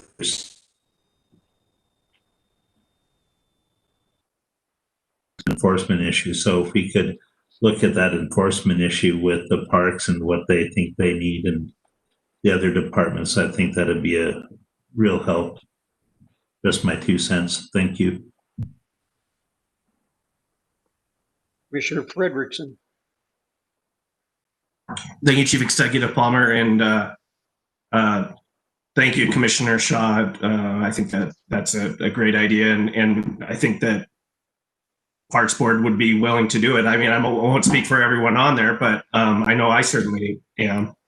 I guess my question is for County Attorney Joyce on the, we still haven't gotten clarification on whether someone can put another communication on the agenda. I would just like to get some clarification on that. County Attorney Joyce. Mr. Chief Executive, Commissioner Frederickson, no, you can't continue to place the same communication on the agenda if there's been a specific action taken on it. You'd have to look at the prior communication and see if there was anything different, that was asked. But if it's already been considered by this body and voted upon, you cannot just submit a subsequent communication asking for this body to take action on something that they've already taken action upon.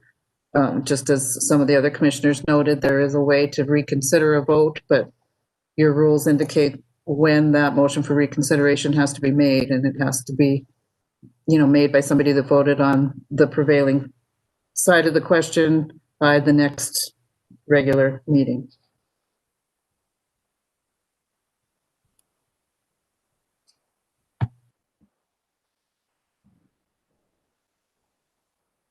Anything further, Commissioner Sorge?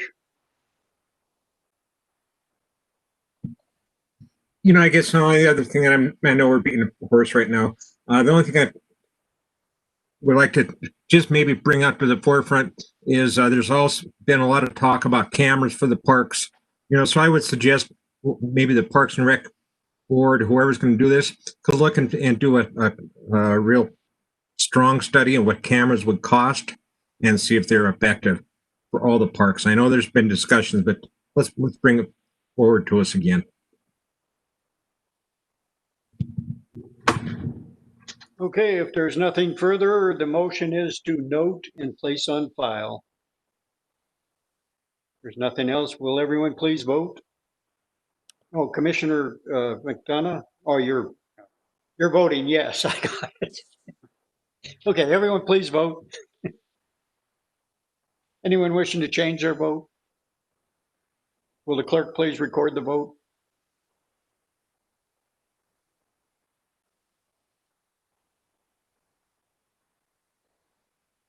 Commissioner, Chief Executive Palmer, we have 11 yay and 1 nay. Okay, motion carries. Next, we will go to communication number 18. This is communication 2020-399. Dave Palmer, Chief Executive, requesting Council of Commissioners concurrence to acknowledge National Disability Employment Awareness Month for October 2020. The purpose is to raise awareness about disability employment. I had asked Commissioner Morgan to segregate this because I had stated that I would read a proclamation on this issue to call awareness to the National Disability Employment Month. This is typically done every year by Tom Cronley at his restaurant, but due to COVID-19, he's been closed down and hasn't had the opportunity to do this. So I'm going to read the proclamation. It's a short one, but it's well worth it. It's on National Disability Employment Awareness Proclamation 2020. Whereas 2020 marks the 30th anniversary of the signing of the Americans with Disability Act. And whereas workplaces welcoming the talents of all people, including people with disabilities, are part of our efforts to build on an inclusive community and strong economy. Whereas Butte-Silver recognizes National Disability Employment Awareness Month this October to raise awareness about disability employment issues and celebrate the many talents and contributions of people with disabilities. Therefore, I, Dave Palmer, Chief Executive of Butte-Silver Bow, do hereby proclaim October 2020 to be National Disability Employment Awareness Month. And with that, I've got Tom Cronley join the meeting, and he just wanted to talk about an event that's going to call attention to this great effort. Tom, the floor is yours. Thank you, Chief Executive Palmer, Chairman Morgan, and Commissioners. I'll be brief.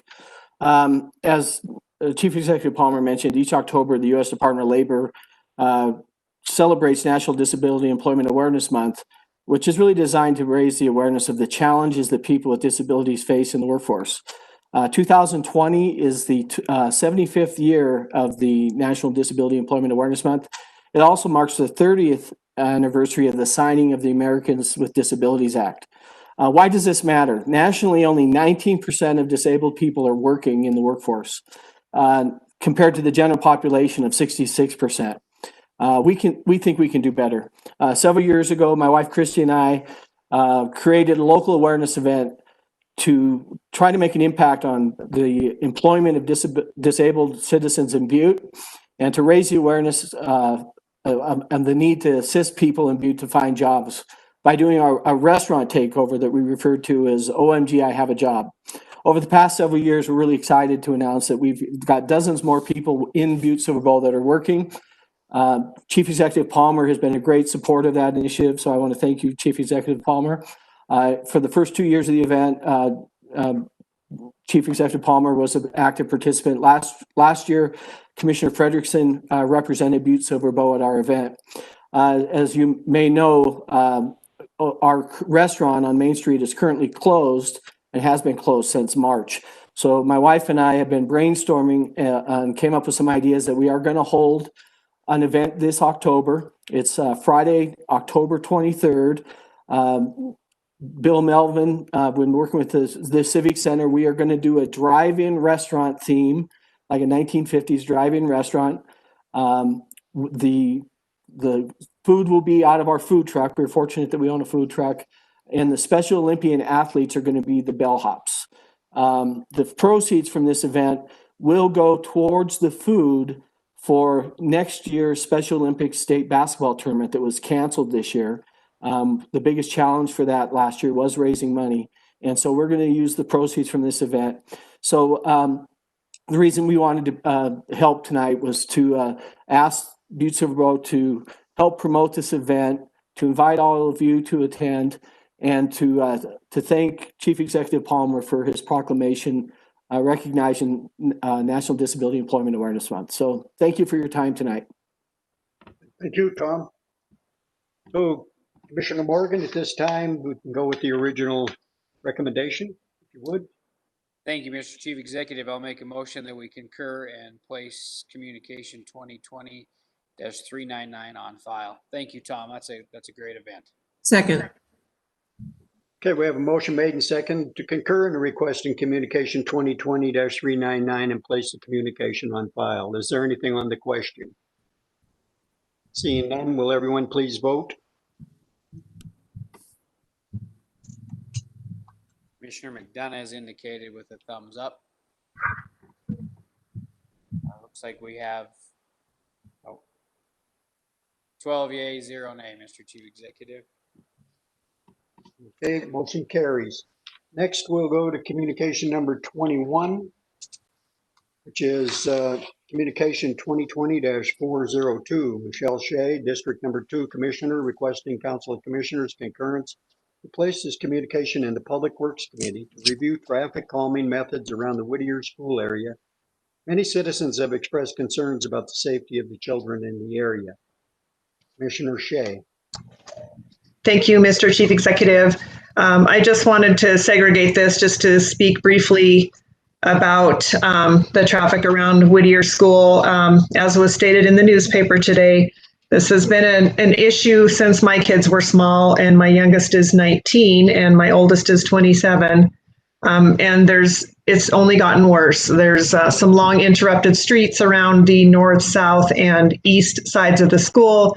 I do think that there are some some methods that could be used to either catch drivers' attention or slow the traffic through there. And I am confident that with the outside the box thinking, thank you, Commissioner Olson, outside the box thinking of the Public Works Committee, working with the Public Works Department, we can probably use a multi-prong approach with enforcement and some traffic calming methods to come up with a solution.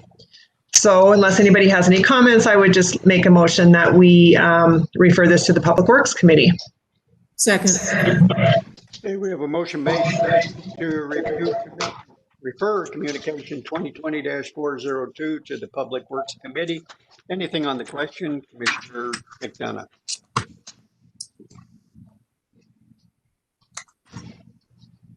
I wholeheartedly agree that, we've had this discussion 5 minutes ago, but fully agree that traffic issues are a huge problem. I just want to bring up the fact that the Hillcrest School and the flashing speed signs that were installed and we maintain, the Butte School District actually stepped forward, paid for those signs. So I would recommend that there's a good, strong discussion with Butte School District #1 for all of these measures, like the bond that was passed locally for the interior and around the school, but this could be a much broader approach to traffic. And the Butte School District did buy those signs for Hillcrest, and I think that should be a starting point for all of the grade schools locally, that those flashing signs talk about creative ways that we incorporate the Butte School District, but also financially too. It directly benefits them. So, suggestion. Okay, thank you, Commissioner Frederickson. Thank you, Chief Executive Palmer, and thank you, Commissioner Shea. I just want to point out that I grew up on Ottawa Street. My parents still live there, and this problem has been going on a lot longer than. I think I'm older than Commissioner Shea's children. So, yeah, I would like to see. This would be something huge if we could solve some of these problems. And not just in school districts. I mean, I get calls weekly almost about people speeding through neighborhoods. So I'm all on board to try to come up with something to solve this problem. So thanks. Thank you, Commissioner Mankins. Thank you, Commissioner, for Chief Executive Palmer. I know that this was brought up, but I know that before I ran, this was one of the big concerns that was in my district, and I really looked into this, and the information that Commissioner McDonough has provided that the school district paid for those flashing lights. I tried to do a little bit more investigation to see where the biggest problems are, and as Mr. Frederickson said that he grew up on Ottawa Street, I grew up on Wyoming Street, and I attended the Margaret Larry Fireballs with Mr. Rosa, who was a commissioner. And the 4 Mile Road is definitely, when I talk to people in the Parks and Recs and Mr. Loggins, that is the biggest concern that we have that should have a flashing light. And I also went down the list of different ones, and I know that we're splitting hairs with the Whittier, but this would have to be something that would be done for all. I mean, I think the communication needs to be changed, that not just one school gets this, but all schools, that we have the same issue. We talked about this for now at least a half an hour at the first meeting, but this comes back to enforcement again. The police department does a great job. I think that just like what Mr. McDonough also said, that we're understaffed at that point. And if we can, and I don't know if it was Mr. Fisher that said maybe that we can find some funds to possibly put something forth to get somebody to police this, then that is where the issue is and what we need to start addressing. But I think again that we're pushing this back, and we're all going to have creative thinking. But in the art of today, a calming traffic study. I don't know if that was the right. I don't know what a calming traffic study is. I know that we've just been discussed that.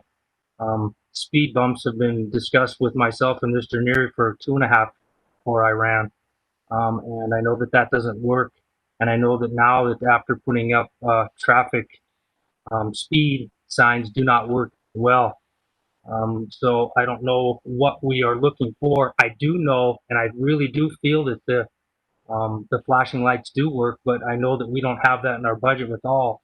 But again, Mr. McDonough said that, and as I've looked into before, that the Butte School District number 1 paid for those, but I don't believe that that's within their budget right now as well. So I think we're going to have to come up with some really creative, and I don't know what else is creative besides that. Mr. O'Neill and I have discussed that maybe we all need to invest in those little frogs that say slow down that you put on the side of the street. I don't know, but I know that we've all, and I've talked to the majority of the commissioners that I'm looking at right now about speed within, and we all have a school that we have to represent, and the little ones are our future. So I don't know where we're going to get, and those signs are about $25,000 for 2 signs, from what I remember. Thank you. Anything further on the question? Okay, we have the motion to refer to Public Works Committee. Will everyone please vote? Anyone wishing to change their vote? Will the clerk please record the vote? Mr. Chief Executive, Commissioner McDonough has a thumbs up. And it looks like we have 12 yay, 0 nay. Okay, motion carries. Next, we will go to number 26, Communication 2020-407, JP Gallagher, Parks and Rec Director, requesting Council of Commissioners concurrence and authorization for the Chief Executive to sign the agreement with Lincoln Roofs and Construction. This agreement is to replace 3 roofs: playground pavilion, volleyball gazebo, and bathroom/locker room building at Clark Park. Commissioner McDonough.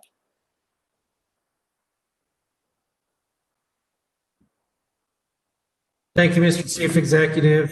As you are all aware, I live right across the street from Clark's Park, and I've had these calls for 8 years, and I know that Mr. Gallagher deals with it daily, and Chief Executive Palmer probably deals with it daily anymore, but we had another news story tonight on the local news about the gazebos being vandalized again, and mural that was placed in the gazebo, they're breaking the walls out now.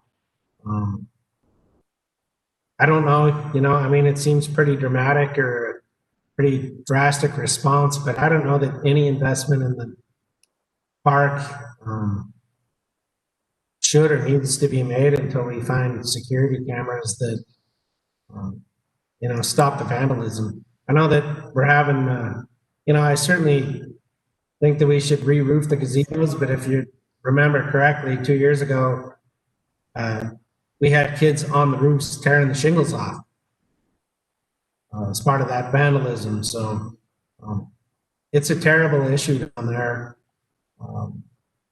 It's again raised its head today. They're busting out the walls of the gazebo. I don't know. I just don't know that putting any more money into roofing them makes any sense, as opposed to maybe just putting the money towards security cameras first and then going back and fixing it, because it seems that everything that happens in Clark's Park, we put money towards and then we end up going back to put a Band-Aid on it, I guess, because those kids or the people that are vandalizing the park are at it hard and they're not stopping, and we don't have a creative solution yet. And I don't want to see public dollars just throwing good money after bad.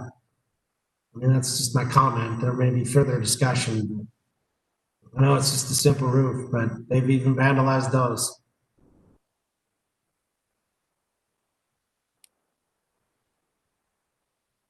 Commissioner JP. Thank you, Chief Executive Palmer. Commissioner McDonough, as you and I both know, we have a lot of frustration with Clark Park and the vandalism down there. We have put in for a capital improvement. We did 3 of the gazebos last year. One of the issues that we do have, and I can appreciate exactly what you're saying, Commissioner McDonough, it's frustrating to put any money into something that that is getting destroyed down there. But one thing that we have at issue is the roads are at a point of failure. And if we don't take care of them, then we're going to lose the structure underneath. And so that's at risk right now. I know that they get up there on the wood shakes. We haven't had any issues with the roofs that we put on this last year, but I think it's an appropriate thing to put the roofs on it.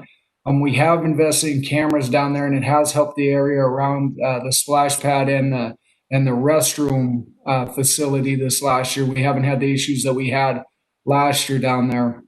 The frustration that we all have, we had a cleanup down there and had a great volunteer effort and an artist that did a mural down there. And that was part of our thing to say, hey, let's try to keep clean it up. And I really believe it's our responsibility, even though it's the few that are doing it, that we go back and we fix things and outlive the vandals. It's kind of like when they take the bathroom doors off the bathrooms, you're punishing the people that really are not doing anything wrong there. And so I don't think we should let the facility go into disrepair. And I do worry about the structural health of the roofs if we don't do this. So I appreciate what Commissioner McDonough is saying. I share the same frustrations, and I hate doing those same stories all the time down there. But again, we have issues that we need to talk about. It's enforcement, it's community involvement and energizing the community. But I do think this is still a good investment. Thank you. Commissioner Callahan. Thanks, Chief Executive Palmer. I totally agree with JP. Water damage is irreversible.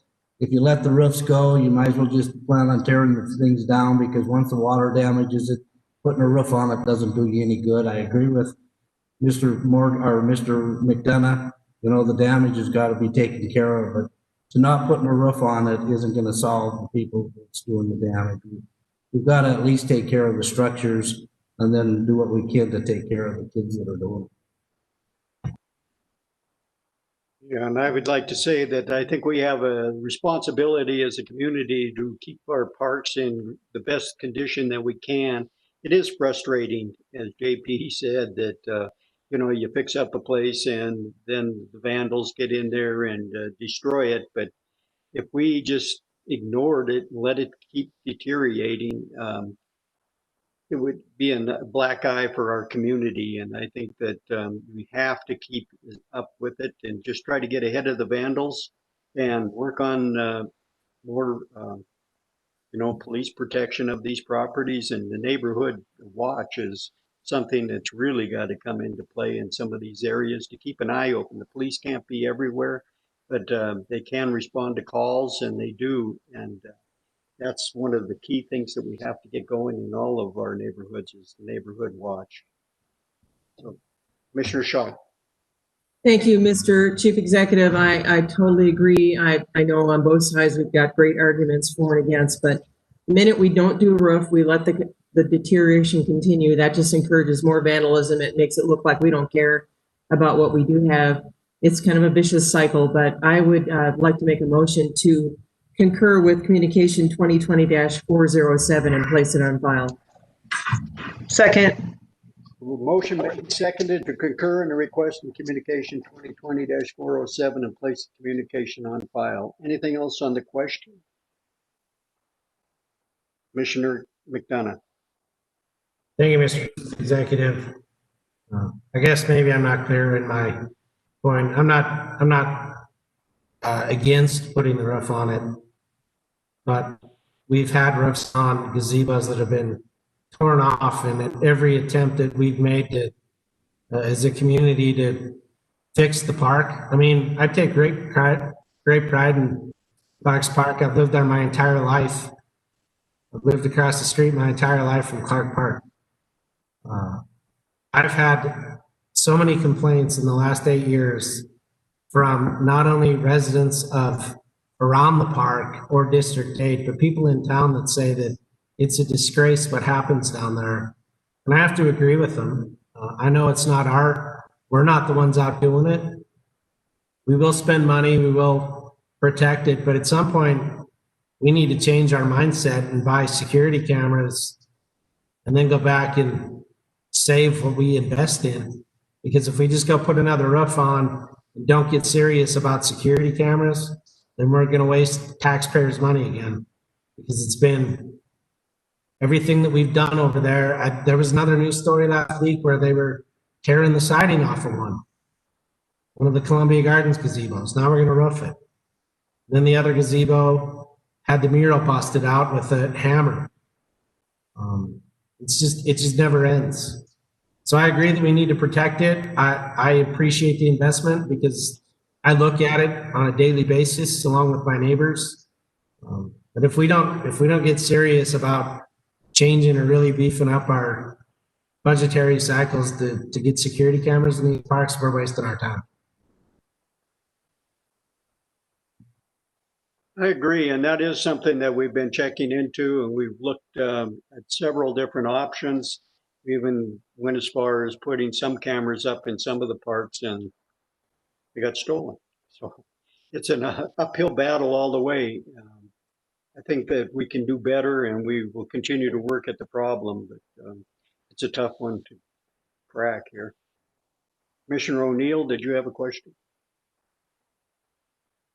Thank you, Mr. Chief Executive. Just a quick comment on that. I'm all for repairing them and making them look good. We need to do that, but cameras aren't working. They're getting broken, stolen. We need to hire maybe security to do that. It's going to cost extra money.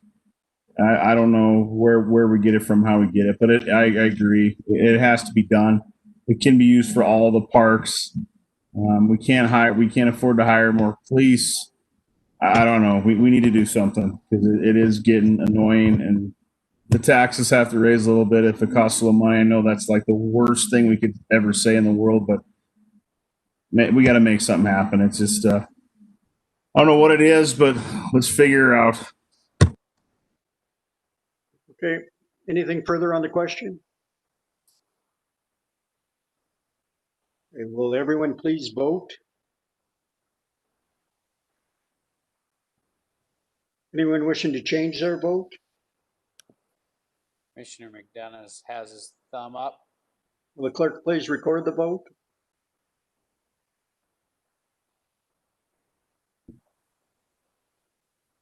Looks like we have 12 A, 0 nay with Commissioner McDonough's. Okay, motion carries. Next, we'll go to communication number 28, 2020-409. Dave Palmer, Chief Executive, requesting Council of Commissioners concurrence for this communication to be placed in the Public Works Committee for an evaluation. Suzanne Crossman, 2837 State Street, has asked. Sounds right on top of the plate. Commissioner Anderson, you're not on mute. Commissioner Anderson, would you mute your speaker, please? Thank you.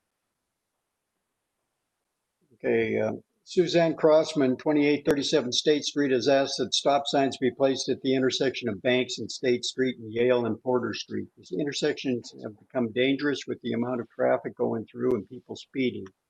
Recommendation was referred to Public Works Committee. Commissioner Shea. Mr. Chief Executive, just a point of order really quick, if I may. Mm-hmm.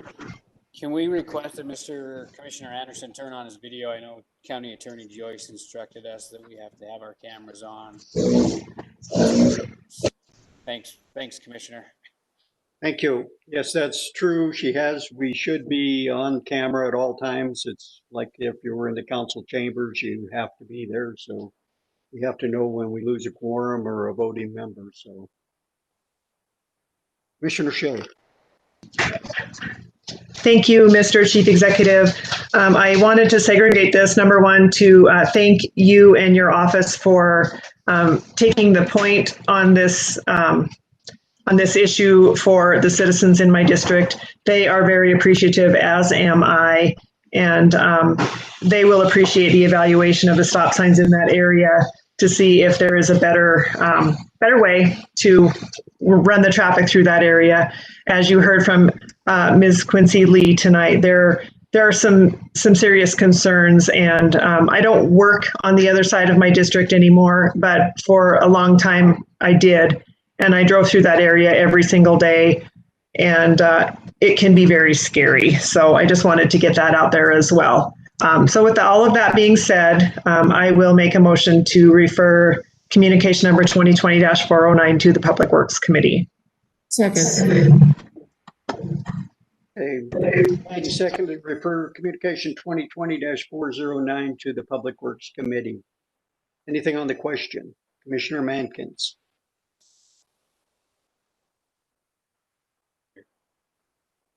You're on mute still, Eric. I was wondering if Public Works Director, Mr. Neary, was still with us to just ask him a question on how many vehicles per hour does it justify to have a stop sign? I know that I've been on Public Works, or maybe somebody that could verify Public Works, that how many vehicles per hour that have to go through an intersection to warrant a stop sign. Mr. Neary, are you still with us this evening? Yes, Chief Executive Palmer. Thank you. Commissioner Mankins, I think it's 250 cars per hour. And it's the study is done, I think it's 2 or 3 different times, one morning, one afternoon, one night, just to try and catch traffic. I know Park and Main Street wouldn't warrant a stop sign.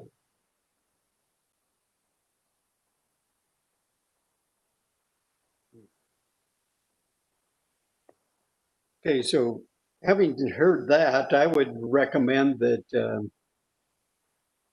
something's wrong with the formula that they're using for residential areas, and I think that be a good thing for the Public Works Committee to research and see if there's another way to think outside the box, as we say. Commissioner Storage. Thank you, Mr. Chief Executive. I guess I just want to reiterate that this might be, again, another enforcement issue, because I've gotten 2 phone calls. I got one just before a meeting tonight about East Middle School.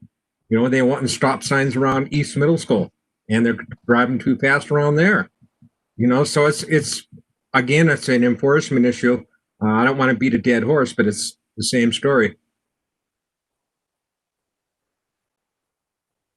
Commissioner Mankins. Thank you, Chief Executive Palmer.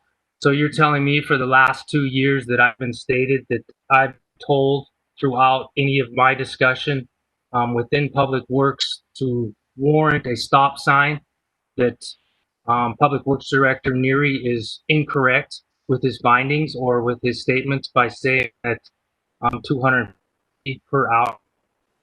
Am I supposed to go back to my constituents and tell them that it was wrong, that I told them that information?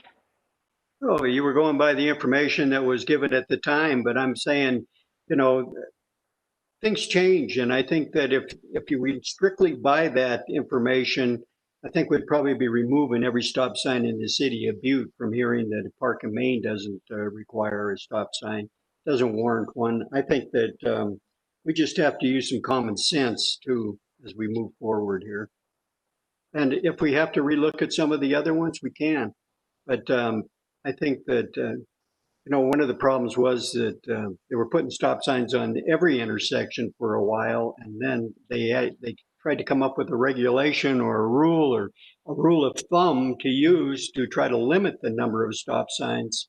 But maybe that isn't the right answer either that they came up with. So I think it's up to the Public Works Committee to look and see what they want to do, if they want to move forward or if they want to keep telling people, nope, no stop sign, just point blank, because it doesn't meet the requirement. Commissioner Mankins. I'll follow up, Chief Executive Palmer, with County Attorney Joyce there. Does she have any input on this, seeing that she's followed this for some time and has probably sat in on most of our meetings to see if that 250 is not the right number per hour? County Attorney Joyce. I think it's the state, but I'm not positive. Mr. Chief Executive, Commissioner Mankins, I think that is probably a determination that might have been made by the Highway Department. Main Street is a state highway or owned by a state. And so certain streets are going to be within the control of the local government, and other ones we're going to have to rely on the Montana Department of Transportation. So I'm sure that is what Mr. Neary is relying on, is information that he's received from the MDT. But again, it's just a area where you have to decide as a governing body where it's appropriate to have a stop sign. But I think that there are certain streets that are within the local government's control and certain streets that are within the control of the state of Montana. Commissioner Morgan. Thank you, Mr. Chief Executive. I'm glad to see that my last couple of months of being a commissioner is ending the same way it started back in 2009, talking about stop signs and children at play signs. The analysis that we're referring to tonight is called the warrant analysis. That was what was described to me when we were doing stop signs way back when. And the reason that they were brought forward was, as you indicated, everybody wanted a stop sign at their corners. And there used to be a commercial, and I wish I had it, that showed a stop sign placed every 5 feet, and the cars had to stop every 5 feet, and how they weren't being properly utilized. It also brings up another point, that when I started with the children at play signs, one of my first tasks as a commissioner was somebody wanted a children at play sign placed on St. Anne Street. And at the time I thought, you bet we can get a children at play sign. They're gonna help us out. So me doing due diligence, drove down St. Anne Street. And if you drive down there today, every street, every block has a children at play sign on there that was there, that people didn't realize that they were there because they become second nature and everybody sees them. And that's kind of where the stop signs were going. So then that's where we came up with a reason or a fact of how to go through and deploy stop signs, so that we were getting away from Commissioner Morgan gets this stop sign, but Commissioner Mankins doesn't get this one. So it kind of set the bar at. So as things go through the Public Works Committee, they need to look at something and have some type of a resolution of who gets stop signs and who doesn't. Because if it goes back to the way it was before, where we're just randomly putting up stop signs to whoever we want, we're going to be back in the same boat as we were in 2009.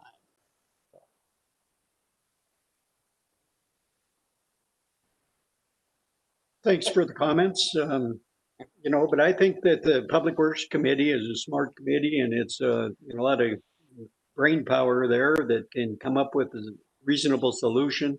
I'm sure we don't want them on every single intersection, but there could be a plan that if it's required by, I think something could be worked out. We can come up with a compromise on this. So the motion was to refer it to the Public Works Committee. Is there anything else on the question? Will everyone, Commissioner McDonough.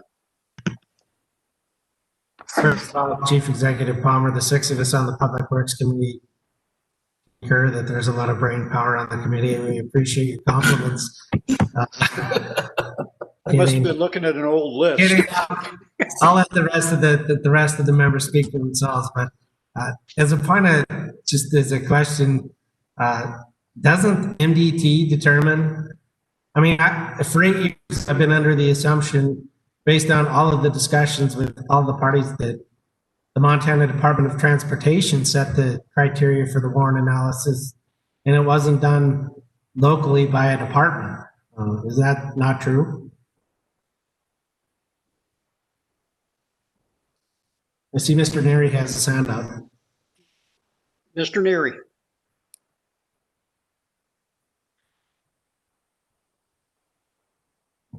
You're on mute there, Mark. Between the two of you, There we go. figure that.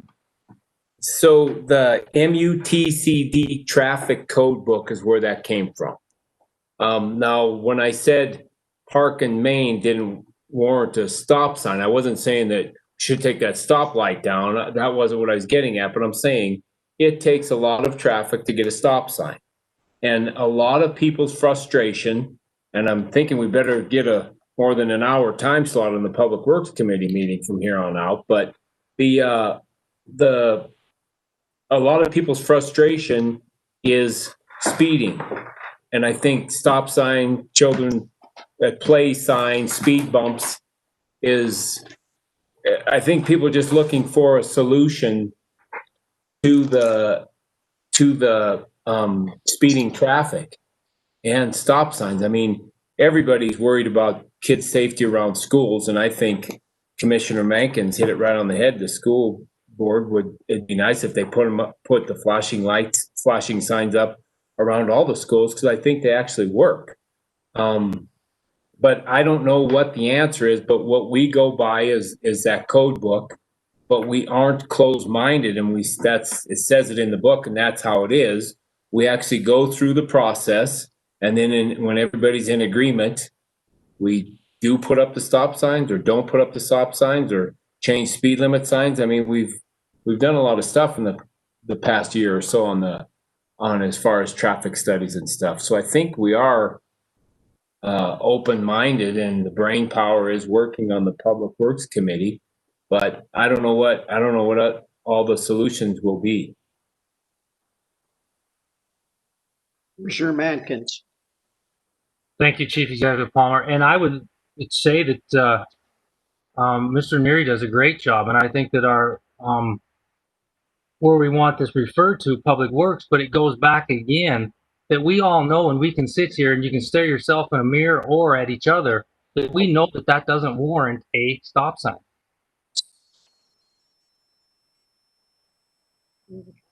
To warrant a stop sign, I just don't see that we continue using the same phrase as Mr. Fisher, just kicking the can down to the next, and we're just going to go for another hour and a half to discuss this. It just doesn't seem right that we're going to continue to waste. So with that being said, then talking about waste, Mr. Neary, who traffic? Now, do you have to sit there, Mr. Neary, or does someone have to sit there? Tom Loggins does, our road foreman. Traffic engineer. So does that mean that we should, I mean, that's something that we want to do, to refer to it? Then when we get it referred to, then we're going to ask Mr. Neary to ask Mr. Loggins to do this hour-long study 3 different times to warrant a stop sign? You know, I think in the Public Works Committee, they should come up with criteria that they want to use. Maybe 250 per hour is not a good number to be using. Might be 100 cars in an hour. But at some point, you have to come up with some criteria, I would think. It's not just, yeah, the neighbors want it. I think that develop some criteria and come up with it, and then we'll follow it. But it should be reasonable criteria that would work for our community and make our community safer and happier. Well, Commissioner Fisher. Thank you, Chief Executive Palmer. Having served on the Public Works Committee, I think you're spot on, Dave. I think that Mark Neary has done a great job. He's followed the rules. We've went by that. I think what we got to do now is end this conversation, refer this to the Public Works, get a reasonable number of cars, whether it's 25, 50, 75, 35, whatever it might be, and go back and make an ordinance that sticks and fits. We can no longer just keep doing like Chairman Morgan said, of he gets 2 stop signs, Mankin gets none, Fisher gets 3. Olson, he don't get any, he lives out the reservoir. I mean, that's just getting crazy. So I think we got to go back to exactly like Chief Executive Palmer said. Let's develop a criteria. Get Eileen Joyce, our county attorney, Mark Neary involved. Let's set a number. Let's get things where. But when you see Tom Loggins sitting at a street corner for 6 or 7 hours in a day, and the neighbors calling, what's the county truck sitting there for 6 hours for? He's counting cars. That's the criteria we use. That just ain't working. So we got to change things. So I think we move on with this and refer it to Public Works Committee and see what we come up with. Thank you. Okay, Commissioner O'Neill. Thank you, Chief Executive Palmer. And I agree. Maybe we need to change a few things on this, but we do have criteria right now that we abide by, and if I guess we do got to fix it. Here's my question for County Attorney Joyce: can we, as a commission, to decide if we want a stop sign on Majors and Warren? Right, you're familiar with that location. Can we, the 12 of us, put it on the docket, if you will, and say, hey, we want a stop sign there. We don't need it to refer it back. We want to place some communication on file and get a stop sign there. Do we have that power? That's a question. County Attorney Joyce.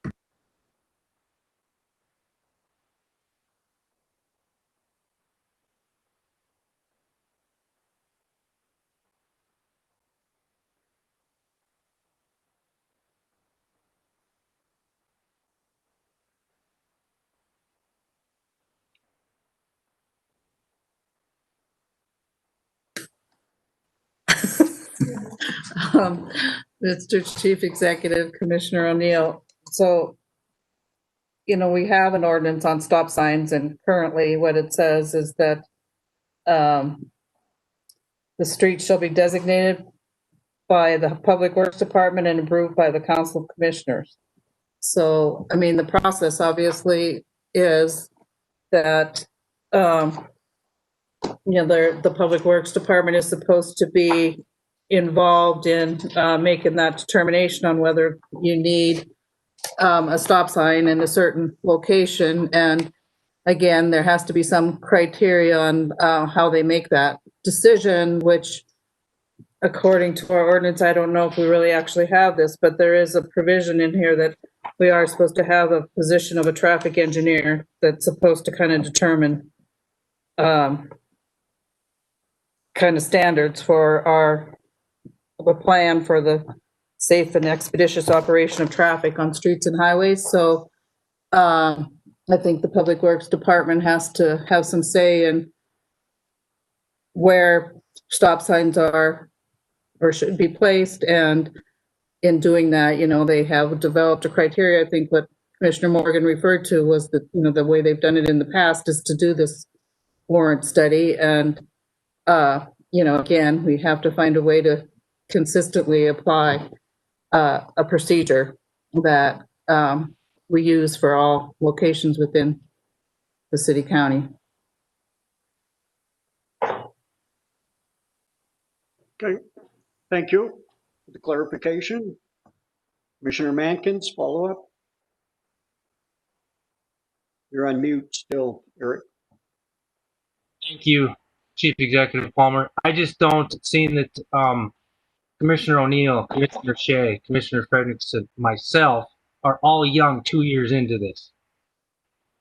As Mr. Morgan has stated, Commissioner Morgan and somebody like Mrs. Shaw has been on here a while. The game now changed with us in 2 years. That's what we've been told. That was the criteria. Now it has changed. These are the same things that came up with my first month being in office as it was for the first month for Commissioner Morgan to be in office. If this is the criteria that we went by since Commissioner Morgan has been on, how has it changed now within a week or wanting to be changed in a week? I understand that we need to find something different, but if that's a criteria of 250 an hour so that we're going to knock it down to 100, then it'll be the same way as Commissioner Morgan has stated, that we're going to have stop signs everywhere. No, I disagree with that. The governing body has the ability and the authority to change some of our ordinances. And if the criteria is outdated or whatever, then it should be changed. I think that 100 cars going through a neighborhood in an hour is one heck of a lot of traffic.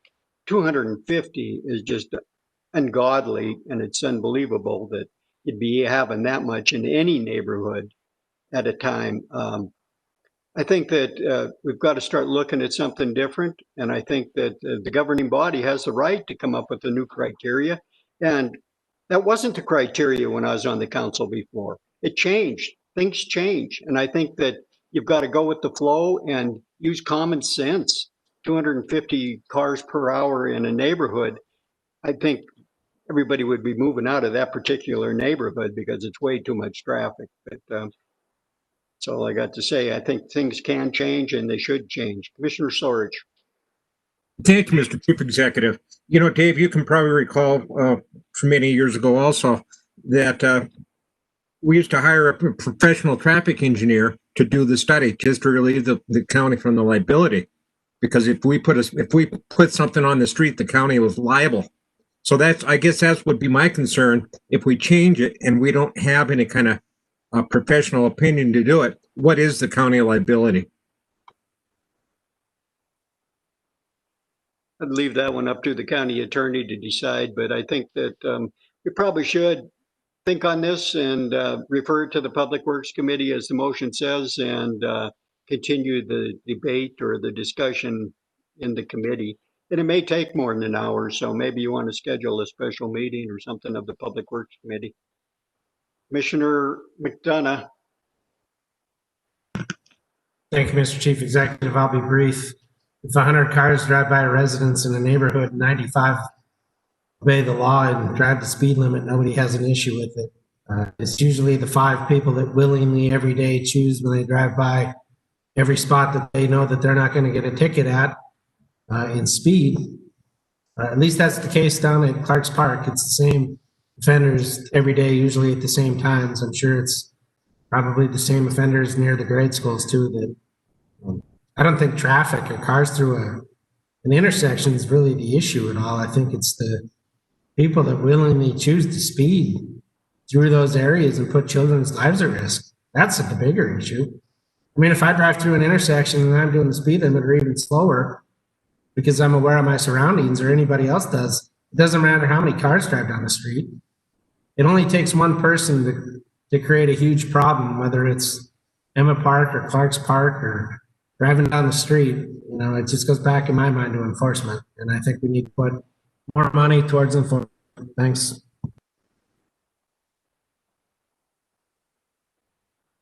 Okay, there's nothing else. Will everyone please vote?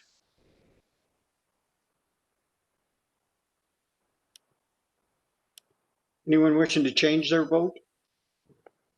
Will the clerk please record the vote?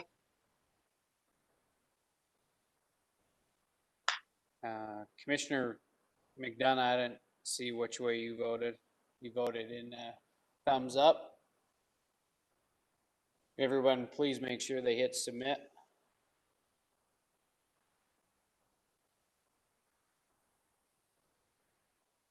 Looks like we have 11 yay and 1 nay. Okay, motion carries. Next, we'll go to communication number 30, 2020-411. Brendan McDonough, Commissioner District Number 8, requesting Council of Commissioners consideration that Butte-Silver take over the outside maintenance of the Community Ice Center located at Clark Park. The original operating agreement had the Butte Amateur Hockey Association maintaining the grounds. However, I think Butte-Silver should assume the maintenance. Commissioner McDonough. Thank you, Mr. Chief Executive. I put the communication forward after it's going on 12 years, but I've been on the Commission 8 ever since Butte-Silver signed a lease agreement with the Hockey Association for the Community Ice Center. The maintenance around the facility has been in question. You know, the original agreement, the lease said that the Amateur Hockey Association would take care of it. I think reasonable people that would agree that a volunteer organization isn't capable of maintaining the grounds. I certainly am not picking a fight with the Baja or the Butte Amateur Hockey Association. It's hard enough to raise money and get your kids to practice in games and that, but if you drive by Clark Park in the summer or in the spring, you'll notice that nobody cuts the grass outside and the grass dies and turns brown and the neighbors are upset, and I usually get the calls. So I had said that I was going to do this before. I turned in one communication before. It was the sidewalks maintenance. Butte-Silver assumed that when we were able to get the grant and put sidewalks completely around the ice center, because there's lots of pedestrian traffic. A lot of older folks walk around the park in the winter because it's a safe spot, because it's maintained by Butte-Silver Bow. And I think that the lease agreement and that should be reviewed. I was informed this last weekend after a few of the members of the Hockey Association saw my communication that they had approached the Park and Rec Board about revisiting the lease anyway. But they just feel that the lease needs to be reviewed and things need to be renegotiated. So I would still like to follow Commissioner Morgan's recommendation that we refer it to the Park and Rec Committee for a report back, and we'll wait to see how their discussion in the Park and Rec Committee pertaining to the lease at the Community Ice Center flushes out. So we'll just leave this on the agenda if that's okay. Second. Make a motion that we refer to the Park and Rec Committee and hold on the committee level. I guess. Can I just? Is that a motion? Attorney Joyce, do you have some comment? Well, I just want to point out that we do have a lease agreement that is a, legally binding document, and there are provisions in there on how you terminate a lease or how you change, so you can't, the Park and Rec Board can't just decide to make the change that Commissioner McDonough is requesting without the lease being amended and or terminated. I just want to make sure they understand that. And,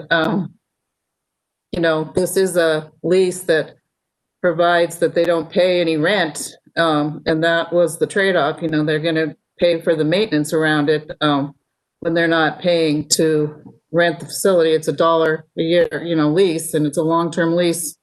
And that's why they were agreed to be responsible for the maintenance. JP, would you like to comment?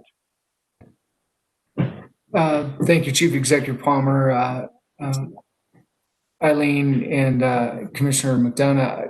As we talked, we had the Baja Club come to us and talk to us about looking at the lease, and so the Parks and Rec Board is in favor of looking at the lease. But Eileen is correct. And a couple of years ago, we actually did take on just cutting the grass down. I put in a couple of years ago, even actually to try to replace the irrigation system, because the irrigation system is not functioning down there. It has gone by the wayside, and that's why we have burnt grass down in that area. I think it's something that we do need to address. I think we need to look at the lease in what we do as far as maintenance down there. Even though it is the Baja's responsibility, and I try to talk to them, that's the problem with having a volunteer group, as Brendan said, is once they get done with their season, they've volunteered all their hours, and it's hard for them to come back and do the maintenance outside of there.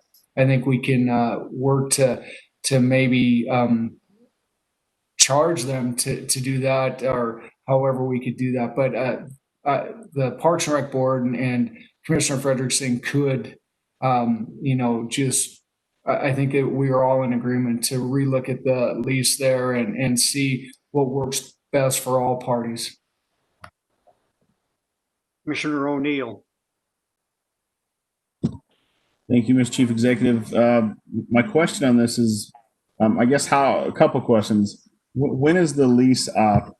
And then also a comment with that of, if they have a lease and it is to cut the grass, I do agree that, that they have a lot of work to have, or however they signed up for that lease. And if it's their job to cut the grass, I've been by there and I haven't seen the grass cut. Yeah, I'm not picking on them. I understand that they have a big facility, but along with that, they have a good deal on that for what they have. So,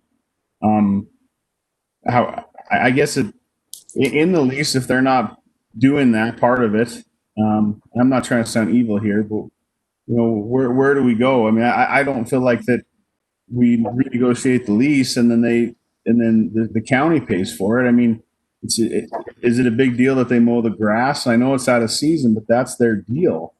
And again, I'm not being evil here. I mean, if maybe I'll go mow part of the grass for in the summer to donate money to the Baja. I have nothing to do with hockey, but my goodness, I also don't want to. I want to look at both sides of this too. This is a big deal. It really is. And I want to know why aren't they cutting the grass? This is my biggest thing. It's crazy. Commissioner McDonough. Thank you, Mr. Chief Executive. I'm fully aware that the Park and Rec Board can't just renegotiate a lease and then come back and it's changed. I think the lease that was originated was like a 30-year lease for $1. The reality, though, is that the people that negotiated the lease on behalf of the county and on behalf of Baja, a lot of them aren't even involved anymore. I think that the people that negotiated the lease in Baja have no connection. So the people that are there now volunteering, you know, they live normal lives and have kids and they're busy and they work and the maintenance of the grounds falls by the wayside. To the neighborhood and to the residents and the people that visit Clark Park or take pride in Clark Park, they complain all summer because nobody cuts the grass. Like we ran the mower down at one time, the sit-down mower down Wall Street. And if you remember correctly, under Chief Executive Vincent, he talked the Baja Club into taking the fence down for aesthetics so that we could at least, if there was the opportunity to run a mower down it, that we would do that. And the fence is down, but if you drive down Florence Avenue, the grass is knee high to waist high and it's never been cut all summer one time.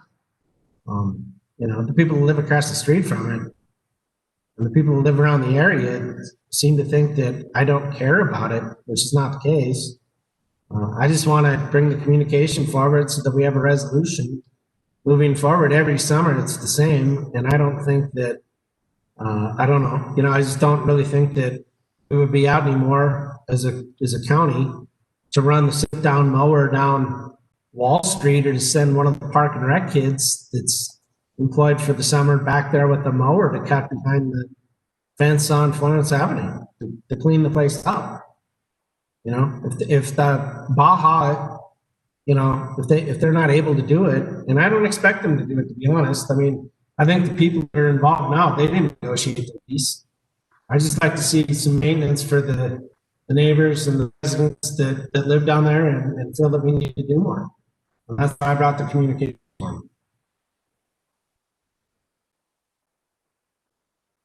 Commissioner Morgan. Thank you, Mr. Chief Executive. The buzzword tonight is enforcement. We have a lease that these people have signed. I understand that the people that are currently with Baja didn't sign it or weren't in negotiations, but it's still a lease that was passed on to them, and they've assumed the building. And if that was part of the agreement that they're to maintain the property, and they're not, then there's a problem in the lease that says how the lease becomes void, and that's where our illustrious county attorney will step in and make changes to that. The thing is here is that it's going to be more of their benefit with the improvements that they've made in that building to cut the lawn. I mean, it's not that big of a deal here. And if they want to lose the building because they don't want to cut the lawn, then shame on them and we'll figure out something else. But a lease is binding. Regardless who negotiated it, it is there, it's a legal document, and if they're not fulfilling their part of the lease, then we have legal precedents that we can change that. So my comments. I would just like to state that I think this can be worked out. I will meet with JP and we'll work with Baja and we'll get something going and get the Parks and Rec Board involved and move forward. But like you said, there's a lease in place and they either live up to it or maybe we can rewrite the lease somehow, working with the county attorney, and we will get it taken care of. But we just refer it to Parks and Rec Committee and hold it in the Committee of the Whole. I think we can get it worked out. Anything else on the question? Or I don't even know was there a motion made yet? Yeah, I was to refer it to the Parks and Rec Committee. Okay. And Anything on the question? Commissioner Olson? I just have a little comment on that. You know, we're talking about them being a volunteer organization and nobody's there during the summer. It's cheap enough to have a lawn care company come in and do that. I mean, they have to heat the building and cool the ice rink during the winter to pay the utility bills. I don't think maintaining the lawn would be that much more of an expense to them. And again, they're getting a hell of a deal on this. You know, a couple $100 for over the summer to get somebody to mow the lawns, or get some of the neighborhood kids to do it. I think we should hold our feet to the fire and let's get it done. I think that was the least. I think it's a good deal. That's my opinion. So thanks. Okay. Anything further on the question? If not, will everyone please vote? Anyone wishing to change their vote? Will the clerk please record the vote?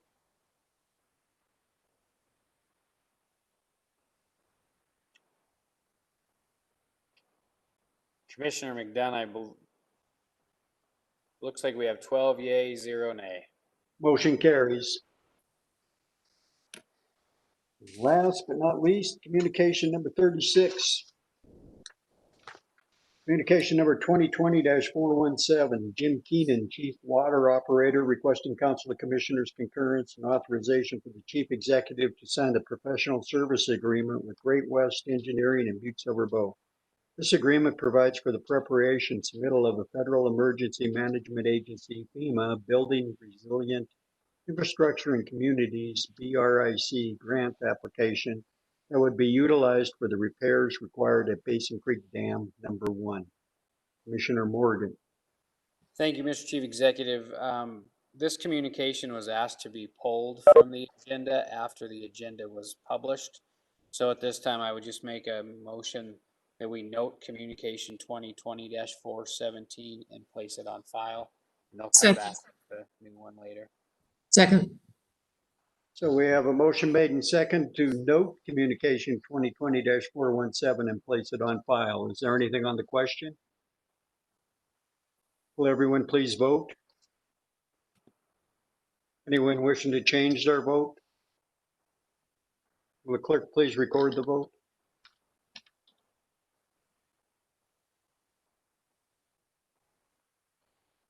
$12 yay, Mr. Chief Executive, 0 nay. Thank you. Motion carries.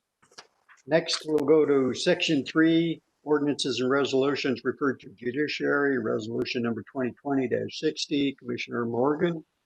Thank you, Mr. Chief Executive. This ordinance, resolution 2020-60 was also asked to be taken off the agenda after the agenda was published.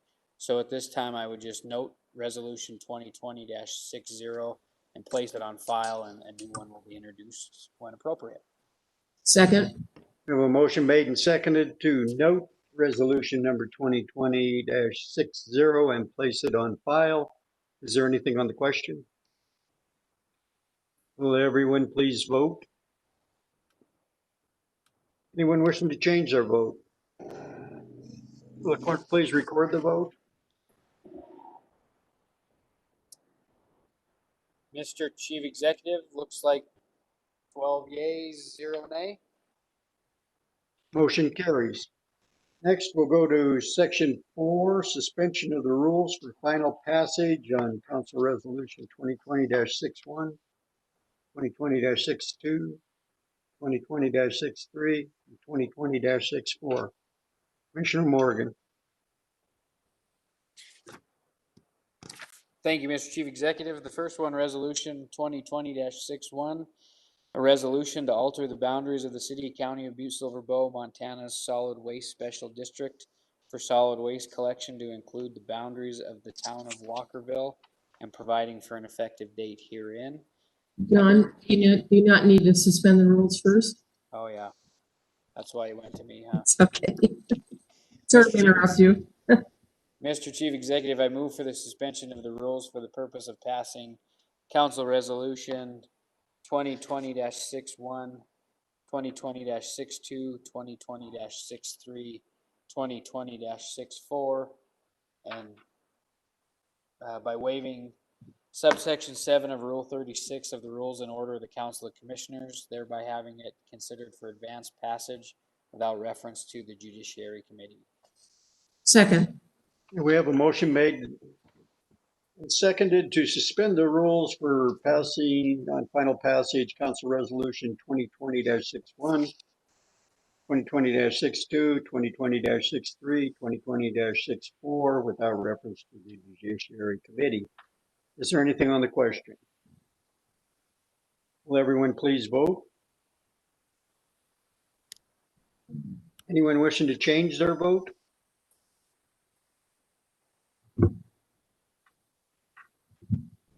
Just waiting for one more. Everyone, please make sure they submitted theirs.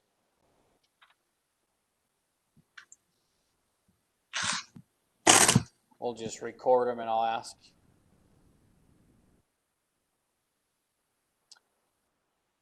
Commissioner Anderson, how did you vote? Commissioner Anderson, yay or nay? Yay. Commissioner McDonough was a yay, so 12 yay, 0 nay. Okay, motion carries. So we will go to number 1, Resolution 2020-61. Resolution to alter the boundaries of the city and county of Butte-Silver Bow, Montana Solid Waste Special District for solid waste collection to include the boundaries of the town of Walkerville and providing for an effective date herein. Commissioner Morgan.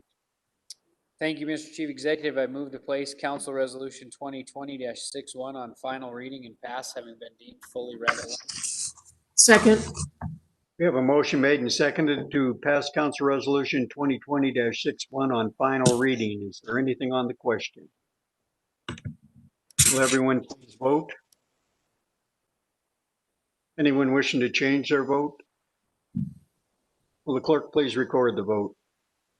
Commissioner McDonough was a yay, and 12 yay, 0 nay. Motion carries. Next, resolution number 2020-62, a resolution vacating, closing, discontinuing, and abandoning the alleyway located in Block 4 of the Hobart and Morse addition to the city and county of Butte-Silver Bow, Montana, located into the southwest 1/4 of Section 13, Township 3 North, Range 8 West, and more particularly described in Exhibit A and depicted on the map attached as Exhibit B, finding the necessary facts herein and prescribing for the effective date of this resolution. Commissioner Morgan. Mr. Chief Executive, I move to place Resolution 2020-62 on final reading and pass, having been deemed fully read at length. Second. Motion made and seconded to pass Council Resolution 2020-62 on final reading. Is there anything on the question? Will everyone please vote? Anyone wishing to change their vote? Will the clerk please record the vote? 12 yea, 0 nay. Motion carries. Number 3, Resolution 2020-63. A resolution authorizing and approving the transfer of real property described as lots 15 and 16, Block 55 of the Daily Edition to the city and county of Butte-Silver Bow, Montana, to Gary and Amy Rundle in accordance with the provisions of the Montana Code and the Butte-Silver Bow Municipal Code and providing for an effective date herein. Commissioner Morgan. Mr. Chief Executive, I move to place Council Resolution number 2020-63 on final reading and pass, having been deemed fully read at length. Second. We have a motion made and seconded to pass Council Resolution 2020-63 on final reading. Is there anything on the question? Will everyone please vote? Anyone wishing to change their vote? Will the clerk please record the vote? Looks like we have 12 yea, 0 nay. Motion carries. Number 4, Resolution 2020-64. A resolution amending the budget during the fiscal year after conducting a public hearing at a regularly scheduled meeting of the Council of Commissioners in accordance with Section 7-6-4006 MCA, appropriating unanticipated grant revenue from the Montana Department of Transportation for the purpose of purchasing 2 ADA vans for the Transit Division and providing for an effective date herein. Commissioner Morgan. Mr. Chief Executive, I move to place Council Resolution 2020-64 on final reading and pass, having been deemed fully read at length. Second. Motion made and seconded to pass Council Resolution 2020-64 on final reading. Is there anything on the question? Will everyone please vote? Anyone wishing to change their vote? Will the clerk please record the vote? We have everybody. Commissioner Shea, I just need a vote from you.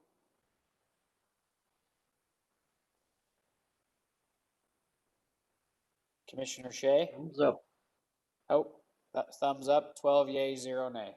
Motion carries. Okay, now is the time for any public comment on any public matter not on the agenda. Thank you, Mr. Chief Executive. The phone lines are open. Gosh. Yeah. I hope we have a lot of calls. I do have a letter to read into, so I'll do that while we wait for a phone call if there is any. The first one is R. Edward Banderob, 2601 Grand Avenue. It is time for this Council of Commissioners to take the coronavirus pandemic seriously. This virus is not going away. We cannot live under an emergency health directive forever. It is going to take everyone working together in a harmonious community to beat this plague. It is time to start talking about determining what long-term adjustments and changes need to be made, and those are policy decisions that need to be instigated by the people and their representatives. Have you started to investigate whether or not isolation centers need to be established and funded? Centers where these testing positives can be isolated from each other, from their families, and from the public, where those infected can properly be cared for by providers and proper hazmat type personal protective equipment. Again, R. Edward Banderob. And no other phone calls, Mr. Chief Executive. Thank you. I'd like to call your attention to the other meetings that will be by WebEx. They're listed there. And we'll take a motion to adjourn. Commissioner Morgan. Motion to adjourn. Second. Motion made and seconded to adjourn. All those in favor? Aye. Opposed? Aye. Motion carries. Thank you. We will see you later. Good night, everyone. Hi, everyone. Good night.